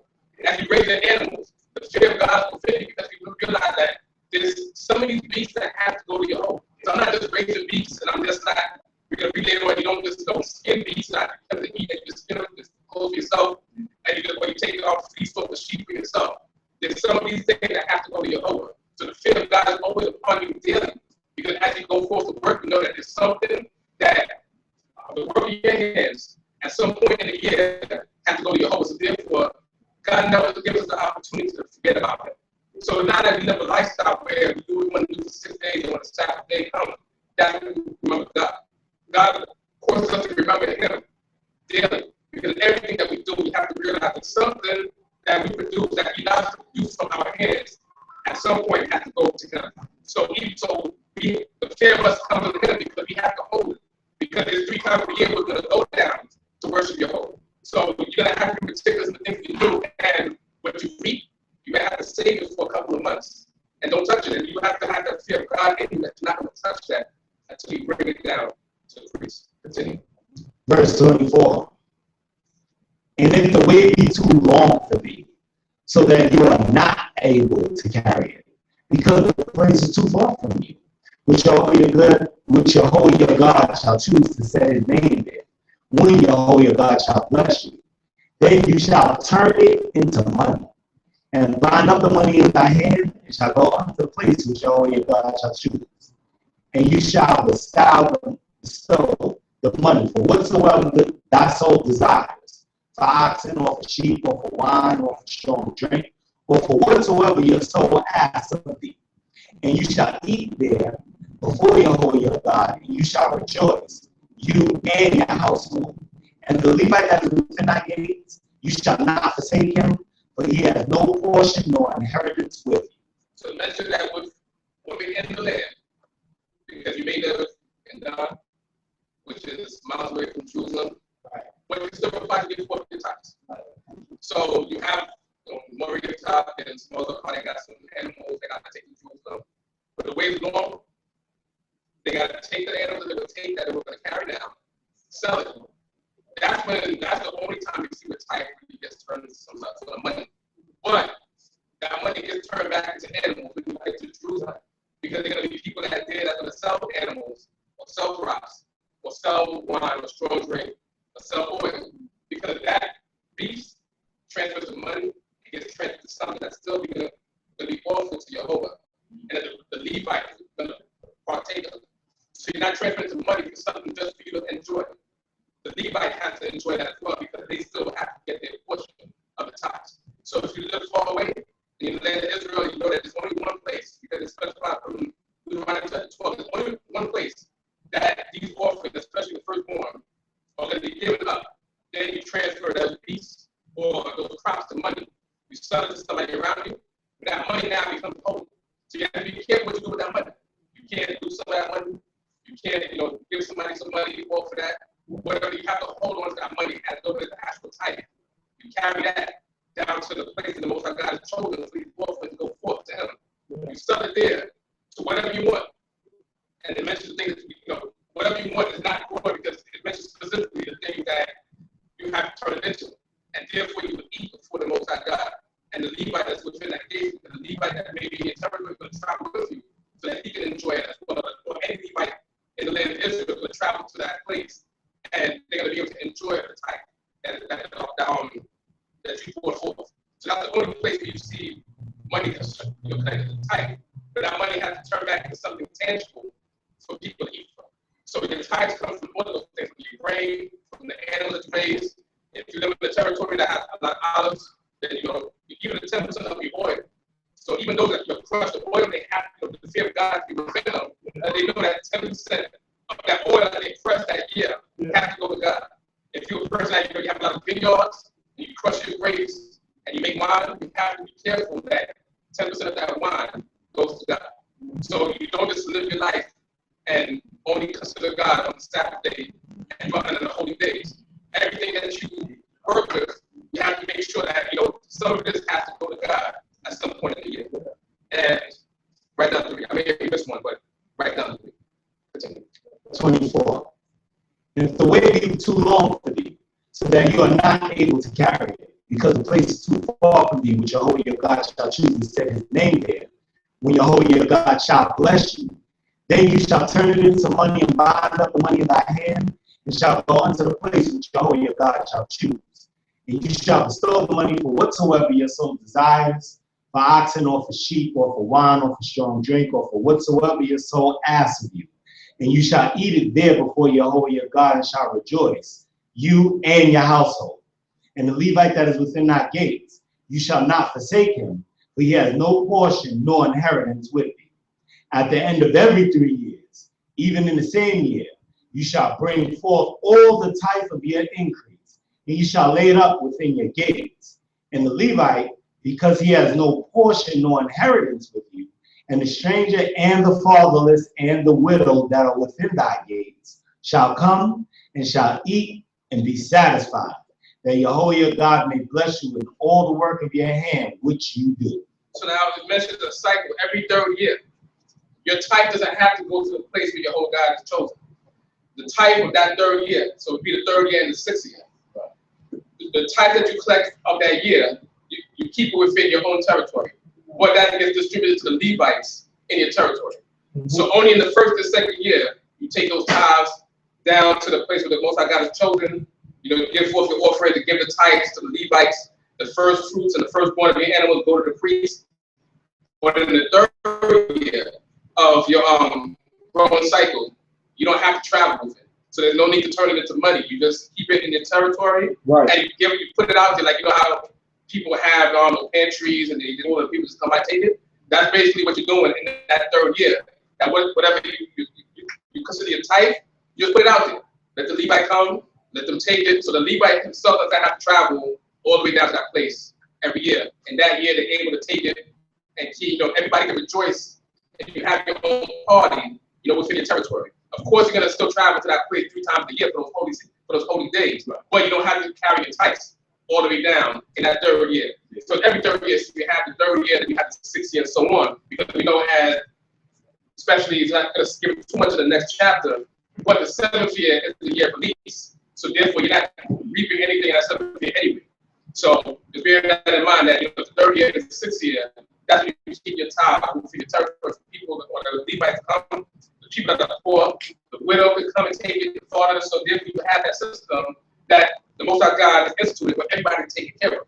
You're still going to have people that are in need. You're going to have people that are poor, but the Most High God provides for everybody.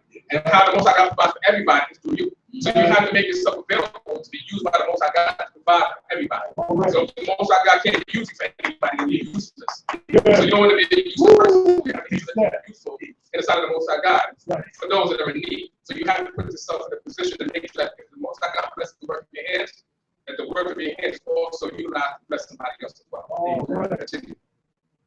Deuteronomy chapter 15, verse 1, hallelujah. At the end of every 7 years, you shall make a release. And this is the manner of the release. Every creditor shall release that which he has lent unto his neighbor. He shall not exact it of his neighbor and his brother, because Jehovah's release has been proclaimed. Of a foreigner you may exact it, but whatsoever of yours is with your brother, your hand shall release. Howbeit, there shall be no needy among you, for Jehovah will surely bless you in the land which Jehovah your God gives you for an inheritance to possess it. If only you do diligently hearken unto the voice of Jehovah your God, to observe to do all this commandment which I command you this day. For Jehovah your God will bless you as he has promised you, and you shall lend up to many nations, but you shall not borrow. and you shall rule over many nations, but they shall not rule over you. So now there's 4, 5, and 6. So it was number 6. So now this portion, this section right here, you have that release in the 7th year. And if anybody owes you any money, when that 7th year comes, they don't owe you any money anymore. Because most of God gives people time to pay back. And even if it's, as we're going to read later on, even if they've already given you 40-year release, you still have to let it go. Because the most of God is still going to bless you because you did his will. You did the thing that he commanded you to do. So the most of God is not going to allow you to fall short to help somebody else's need. So our responsibility is always to look out for those that are in need. And it says that there should be no poor among us. Right. Because the most of God will bless us in the land that he has given us as an inheritance. But it's only that diligently hearken to the voice of your Lord that God. So it's not saying that those that are in need or those that are poor because they get the word of the Most High God.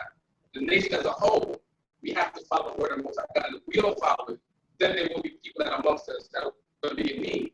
So therefore, it shows that we are dependent on one another.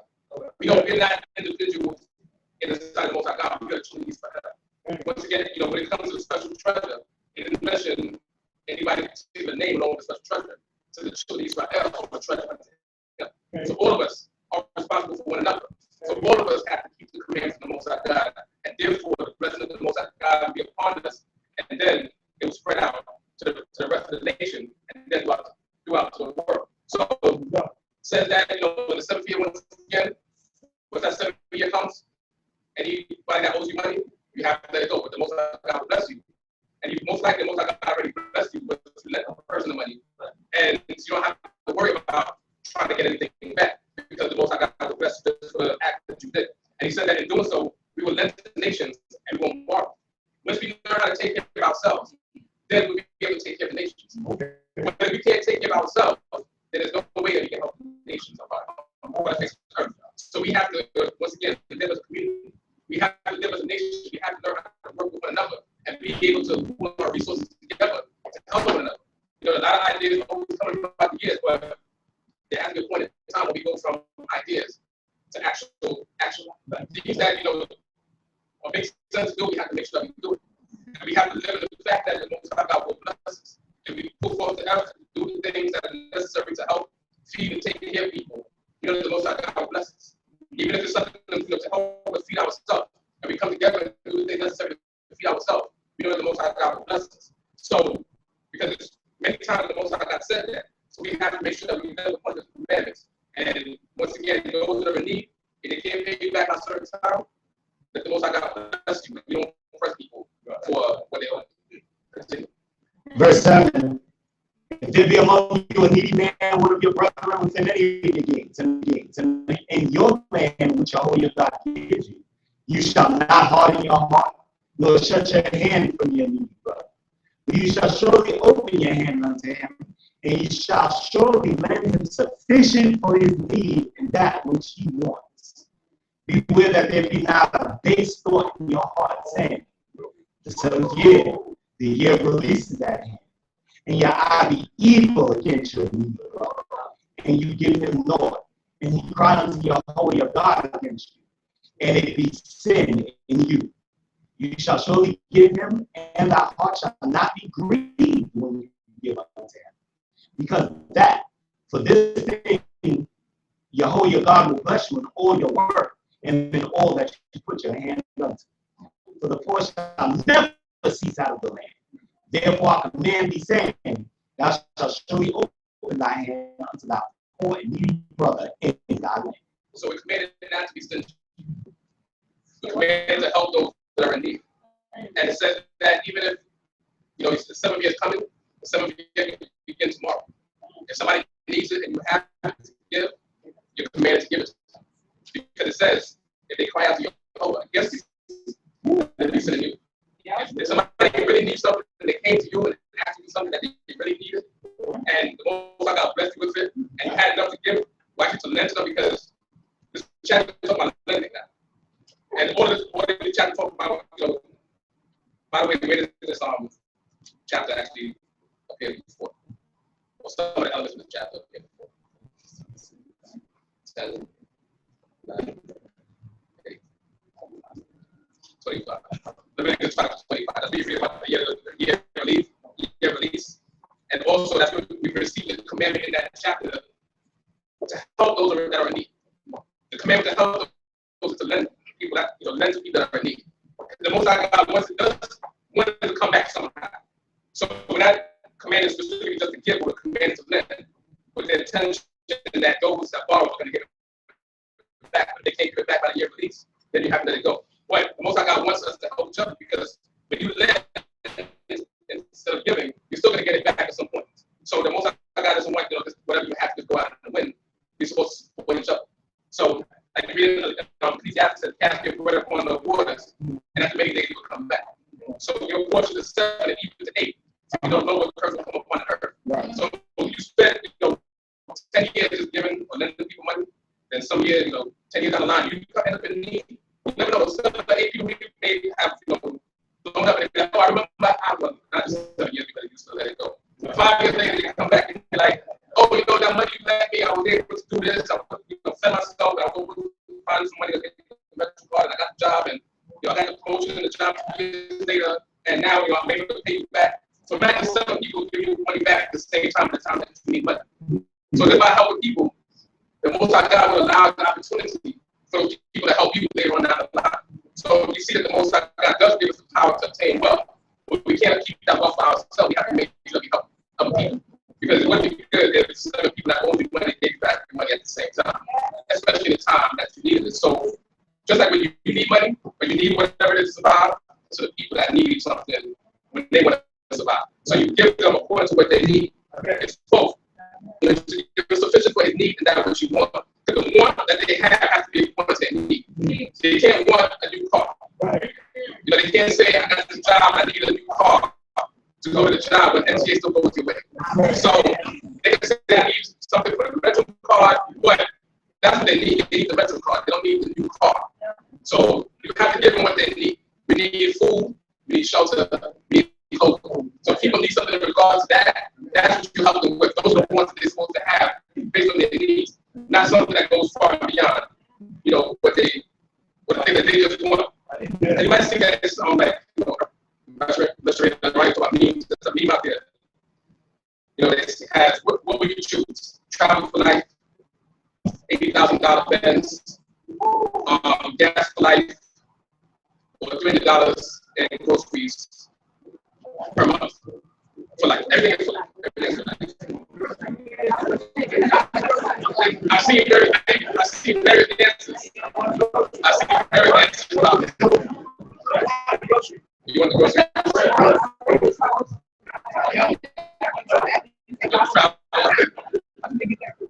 think a lot of people say travel. A lot of people say travel. But imagine $300 a month for food. To do for you. Then you have money to travel. You don't worry about the food. And you're ready to buy what you food. Then you can do the travel. The travel just means you just get on a plane and go somewhere. But when you get, you still want to eat some food. So, and $80,000 Benz ain't gonna do better. Anyway. And gas for life, you got to worry about the gas for life. Actually, Robert John, the great thing that he is, though, he said he would take the gas for life, sell the gas to other people. That's the thing that he is. So, I think say that. But anyway, I believe we're up to 7. Continue.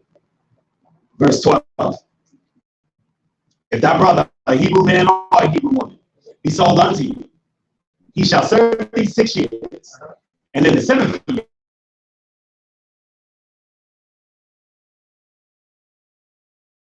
let him go empty. You shall furnish him liberally out of thy flock, and out of thy threshing floor, and out of thy winepress. Of that wherewith Jehovah your God hath blessed you, you shall give unto him. And you shall remember that you were a bondman in the land of Egypt, and Jehovah your God redeemed you. Therefore I command you this thing today. And it shall be, if he say unto you, I will not go out from you, because he loves you in your house, because he fares well with you, then you shall take an oar and thrust it through his ear and into the door, and he shall be your bondman forever. And also unto your bondwoman you shall do likewise. It shall not seem hard unto you when you let him go free from thee. For to the double of the hire of a hireling as he served you 6 years, and Jehovah your God will bless you in all that you do. So now, basically saying that somebody's working for you, they work for you for 6 years. And you don't have slaves where you keep forever. You have somebody that does, because no matter if you get it, what chapter is this section? Exodus 21, where he talks about if a person sells himself to you, if the Hebrews, if you purchase a Hebrew slave, Hebrew servant, then they work for you for 6 years. And instead of being, they go free. Meaning they go free, meaning they don't have to buy their freedom. And you let them, when you let them go, it says you furnish them liberally. You give them stuff to go. Today they go at service pay. Then after you work and you retire, you get your pension. So God teaches us to give each other pension. So somebody works for you for 6 years, give them their pension. So they get to live and they can survive and they can take care of themselves and have a family afterwards. So because you were able to benefit off the work that they did. As I said, at the double of hiring, they work to you. Because you weren't necessarily paying them money those 6 years. You had to take care of them, make sure that they were fed every day, make sure that they had clothes that put to give them the shelter. But you were able to make money off the fact that they were working for you. So now that they're going free, you have to make sure that you give them a lot because they were able to make you become the person that you were by them working for you. And if they decide not to go, as it says here, then we can work for you until the year of the Jubilee. They take the ears to the door, take a ball, go their ears to your door, and then they work for you until the year of Jubilee. Because whatever reason they don't want to go yet. And Exodus says, I love you, I love my wife, I love my children, I want to stick around a little bit longer. And then the year of Jubilee comes, then they go free. We still gotta let them go with some stuff. So the Most High God teaches us. If anything that we have to learn from this portion, before we continue, anything we have to learn is that we have to be fair and share. One of the, you cannot be stingy. You have a good job, you make a lot of money, everybody's supposed to have a good job. Even if they work for the same company, meaning that what you get, everybody's supposed to get. You a doctor, making $100,000 a year, everybody's supposed to be able to benefit. You're an electrician, you make $20,000 a year because you got that big contract for that new building in Manhattan and you wind it all up. Wow. Then everybody's supposed to be able to. Wow. Your officer, you got that gold shield, you got that speed promotion, you got your own overtime all the time. I mean, not the overtime, but after 5 years to get that top pay, and they make that. Somebody,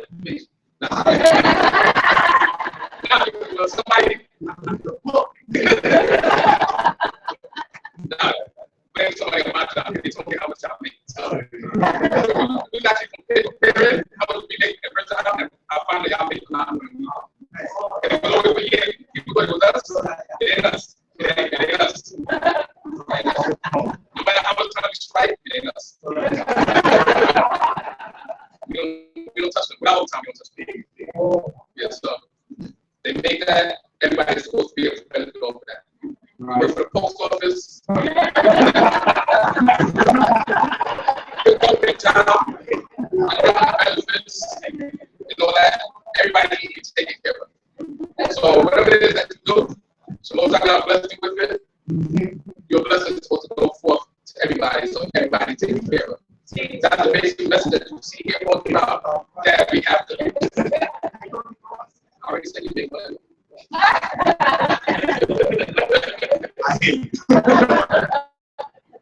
So, continue. Verse 19. All the personnel that are born of thy herd and of thy flock thou shalt sanctify unto Jehovah your God. You shall do no work with the firstling of thine ox, nor share the firstling of your flock. You shall eat it before Jehovah your God year by year in the place which Jehovah shall choose, you and your household. And if there be any blemish therein, lameness or blindness, any ill blemish whatsoever, thou shalt not sacrifice it unto Jehovah your God. You shall eat it within your gates. The unclean and the clean may eat it alike, as the gazelle and as the hart. Only thou shalt not eat the blood thereof, thou shalt pour it upon the ground as water. So basically, all the firstborn animals belong to your God. So you have firstborn of whatever your clean flock, it has to be offered. And a portion of that, the water doesn't go on the altar, some of it goes to the priest. So where does this relate to previously? 10. So we're in the I mean, where does it relate to elsewhere? 7, Exodus 13. And also with the blemishes, Leviticus chapter 22. That's what we see about the blemish in the animals, and when they have that blemish, they're no longer available as a sacrifice to Jehovah. Because once again, we've seen what Moses is teaching the generation to tie all these commandments in together. So we also have to be able to tie all these things in and see where, because with Moses speaking here, there may be expanded versions of, not the dish, but it's expanded version, expanded explanation later on. Like, we're not going to get to a part of the fringes, but in Numbers, we get a full explanation of what the fringes are. But when Moses explains to the children of Israel, just said where the cord, which is what the four corners. But to get the understanding of what the fringes are for, then you have to go back to Numbers. So all of these things here, Moses just reiterated, but he's not necessarily giving you a full explanation of why. Like Deuteronomy 14 tells us what we can eat and what we cannot eat. But Leviticus 11 goes to a short explanation of what happens. I mean, those beasts when they die, and what they're supposed to do, what they're not supposed to do, the breakdown, and everything like that. So Moses, because he's about to die, he's making sure that this generation gets that brief overview of the commandments. But it's our responsibility to take a brief overview and actually delve into it and know all the intricacies of what's supposed to be done. So after this portion here is related to what we read in the next chapter, because the next chapter dealing with the holy days is when we actually bring forth our tithes and the first fruits and the first one of our animals. So we have to know when an animal is accepted before the Most High God or not accepted. And so that if it has a blemish in it, then you can use it to figure this out. But you still have to make a replacement, you still have to redeem it.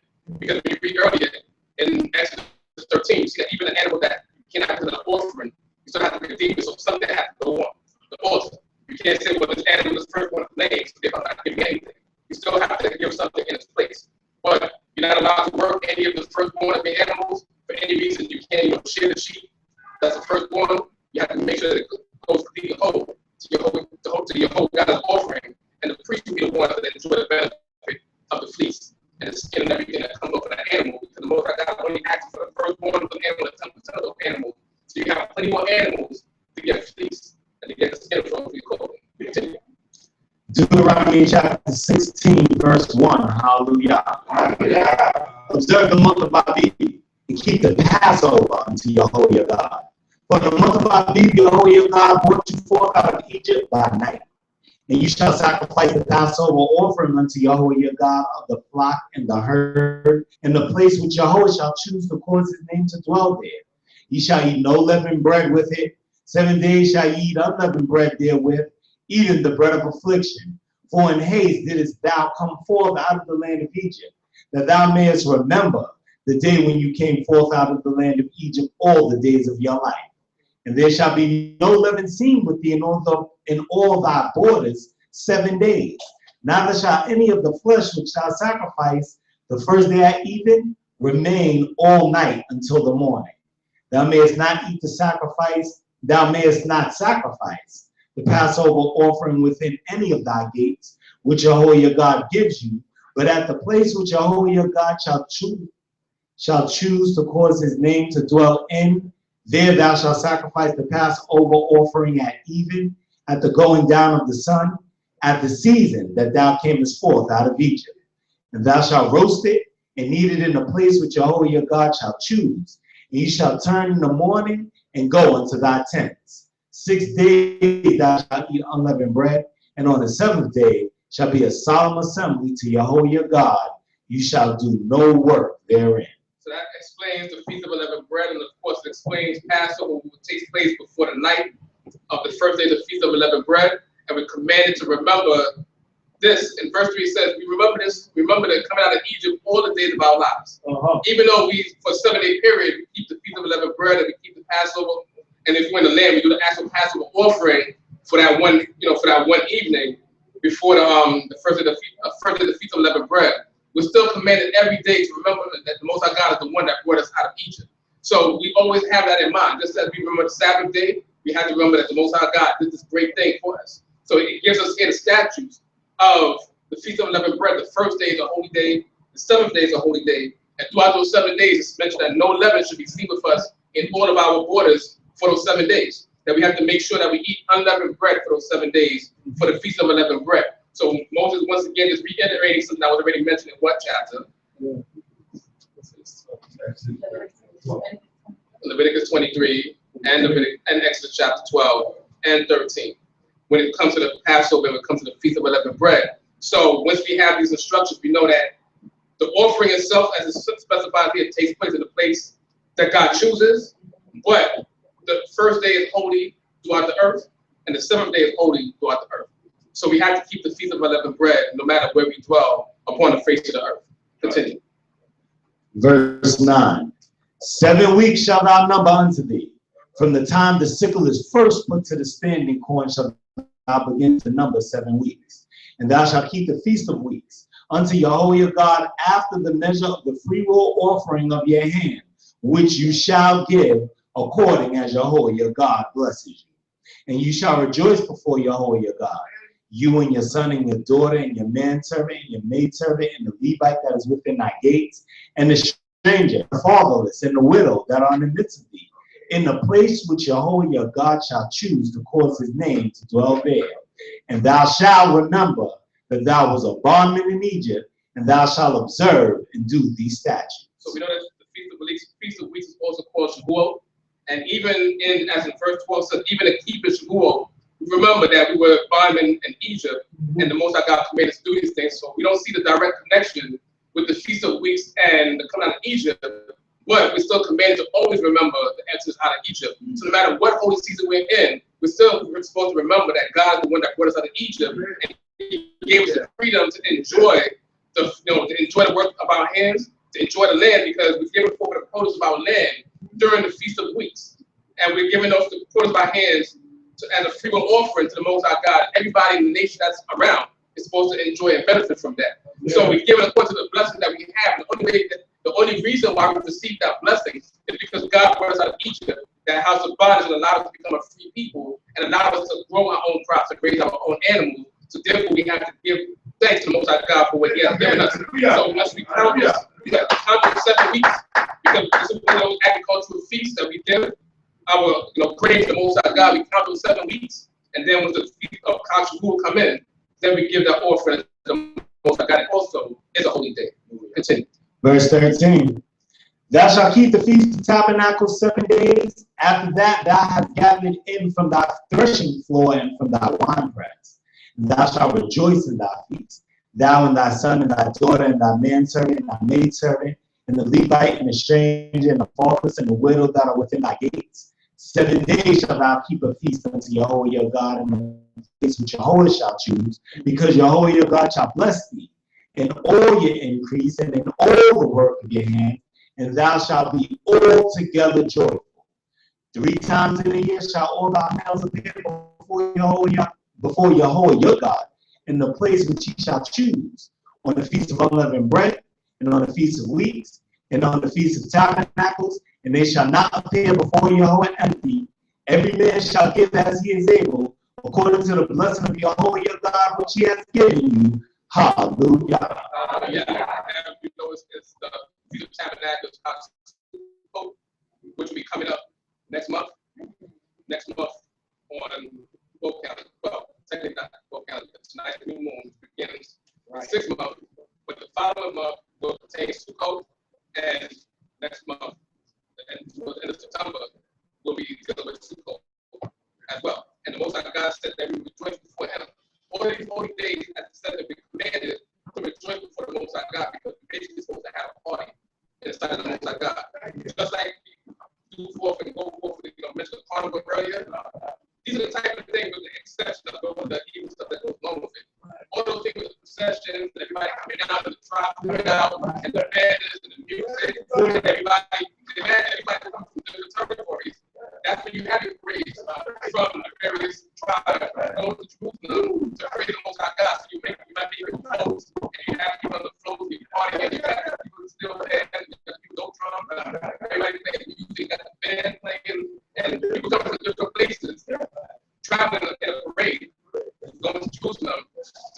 in the sight of the Most High God. So we commanded to rejoice in the sight of the Most High God. So we are also supposed to make joy these days. Joyous. We're supposed to have fun these days. We're supposed to make sure that everybody knows when these days come about. These are days that we proclaim as holy days, and we make sure that people are involved in these holy days as well. And they party along with us. We can, it's a holy day, so we keep the holiness of the day, but it's tithing day. But we still have fun and rejoice in the sight of the Most High God, singing, praising Him, playing music, giving out food to one another, and everybody enjoys the blessing that the Most High God has given unto us. And we lose account. In verse, what I was counting actually is in verse 15.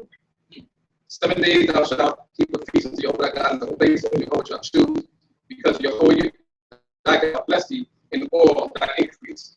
About 7 times in this portion says Jehovah Elohim. Everything that the Most High God said He will bless us when we do it. So when you go back to this portion, you will see the thing that the Most High God said He will bless us once we do certain things. So when keep in Sukkot, it says Jehovah Elohim. When we give to those that are in need, it says Jehovah Elohim. When we do certain commandments, it says Jehovah Elohim. Jehovah your God will bless you when you do these certain things. So in order for us to receive that blessing, we have to make sure that even those particular commandments we hold on tight to. We hold one another, we rejoice before Him in His holy seasons, and overall we keep the commandments of the Most High God, and we treat one another as the treasured people of the Most High God.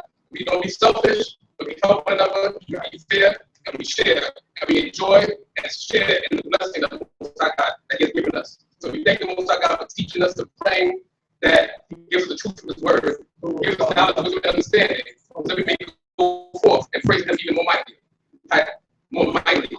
Hallelujah. Hallelujah.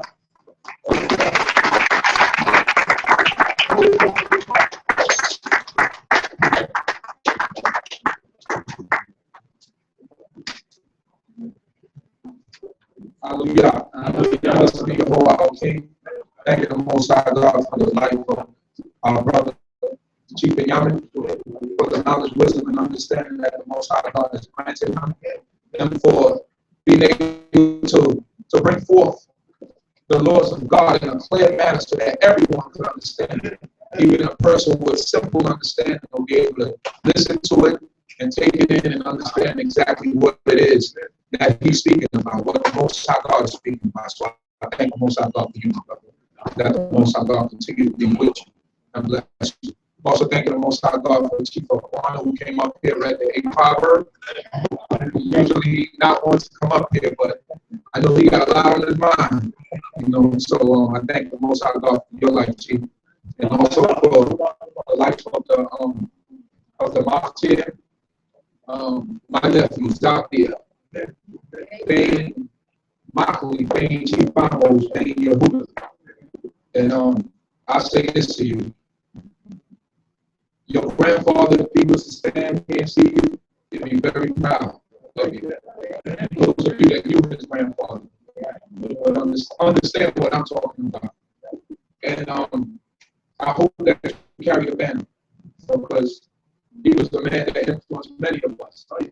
Often when we were back in 297, his name wasn't mentioned that much. But those of us that knew him and understood who he was, the man that he was, knew what he was about and what he loved. He loved this Lord.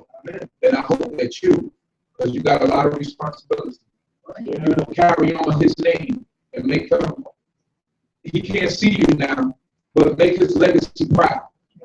So that when they mention your name along with his name, that is a blessing. That's right, because he was an influence on many people. So we thank the Most High God for you. And we thank the Most High God for all of you that are here today. It's a beautiful day. The house is packed. I see you back there, Dina, making your travels all the way from Georgia. And the Most High God continue to be with you and bless you. I guess Kyle is back in school.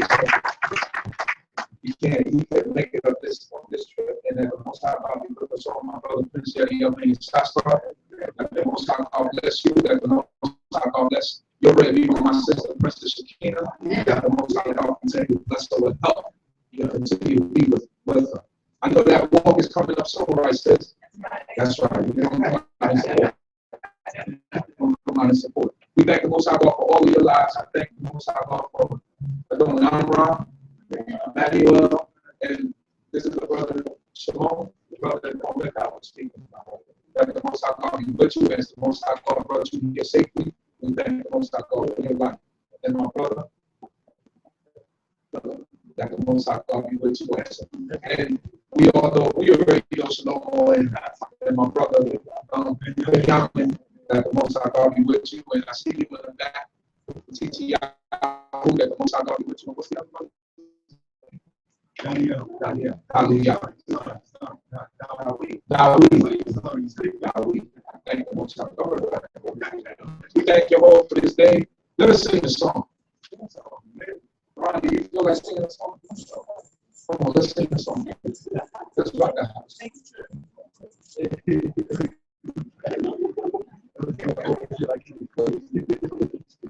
And then the other thing I just want to say is, I noticed that our sisters are very meticulous when it comes to notes.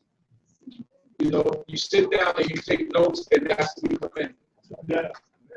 A lot of our brothers lack that. Your brothers, every time we came up, you always had a notebook. And you wrote down notes, because the notes is what help you become advanced in this, because you go back to your notes. If you have no notes to go back to, then what are you really learning? This thing goes in one hand, goes out the other. I see Ema Sarah, she's 70-something years old, she still takes notes. Even women still takes notes. So, notes are very important. Very important. Some people have photographic memory, but even Benjamin took notes. Right? Even Benjamin took notes. So it's important for you to come in here with a notebook and take down some notes. Hallelujah. Hallelujah. Hallelujah. Hallelujah. And give a little praise to honor, show respect and loyalty to the supreme intellect.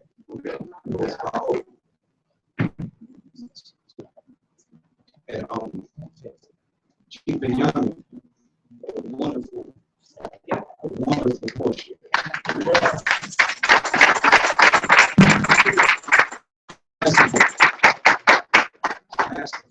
You gotta, I watch him. I've been watching him for years. He takes his time, breaks it down. Breaks it down. He gets into the. These are not things that you won't even see. He points out. And it's wonderful.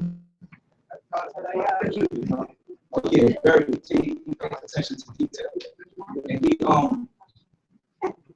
he started to lean on some of the things. He said, "Get those abominable things out of your house." And I wish he would have touched on it a little bit more. Because what's happening is debate, conversation, right? What are some of those things that we need to get rid of? When you read Deuteronomy, the 7th chapter, you start from the 20th verse all the way down to the 25th verse. And the Most High said, get those abominable things out of your house. Those, what's the word?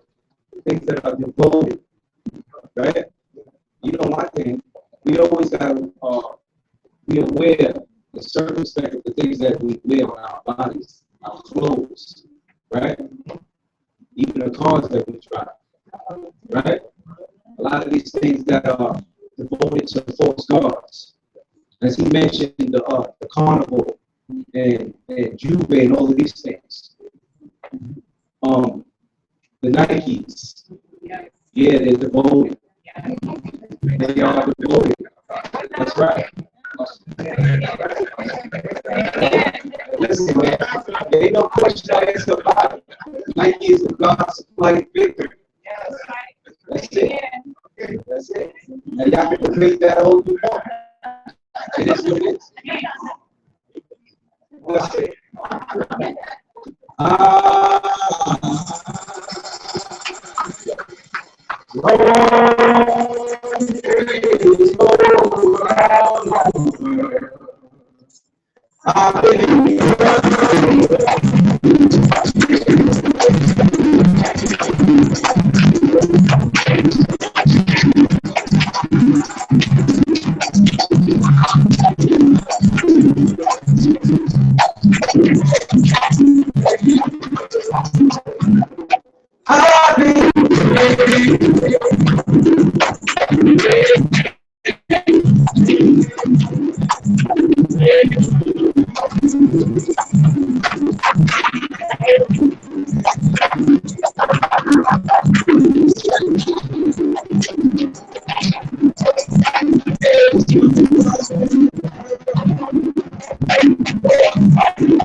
Make his face to shine upon thee, be gracious unto thee. The Lord lift up his countenance upon thee and give thee peace. Amen.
Services will resume at 6:30. 6 o'clock. Hallelujah. Hebrew class is at 4:30.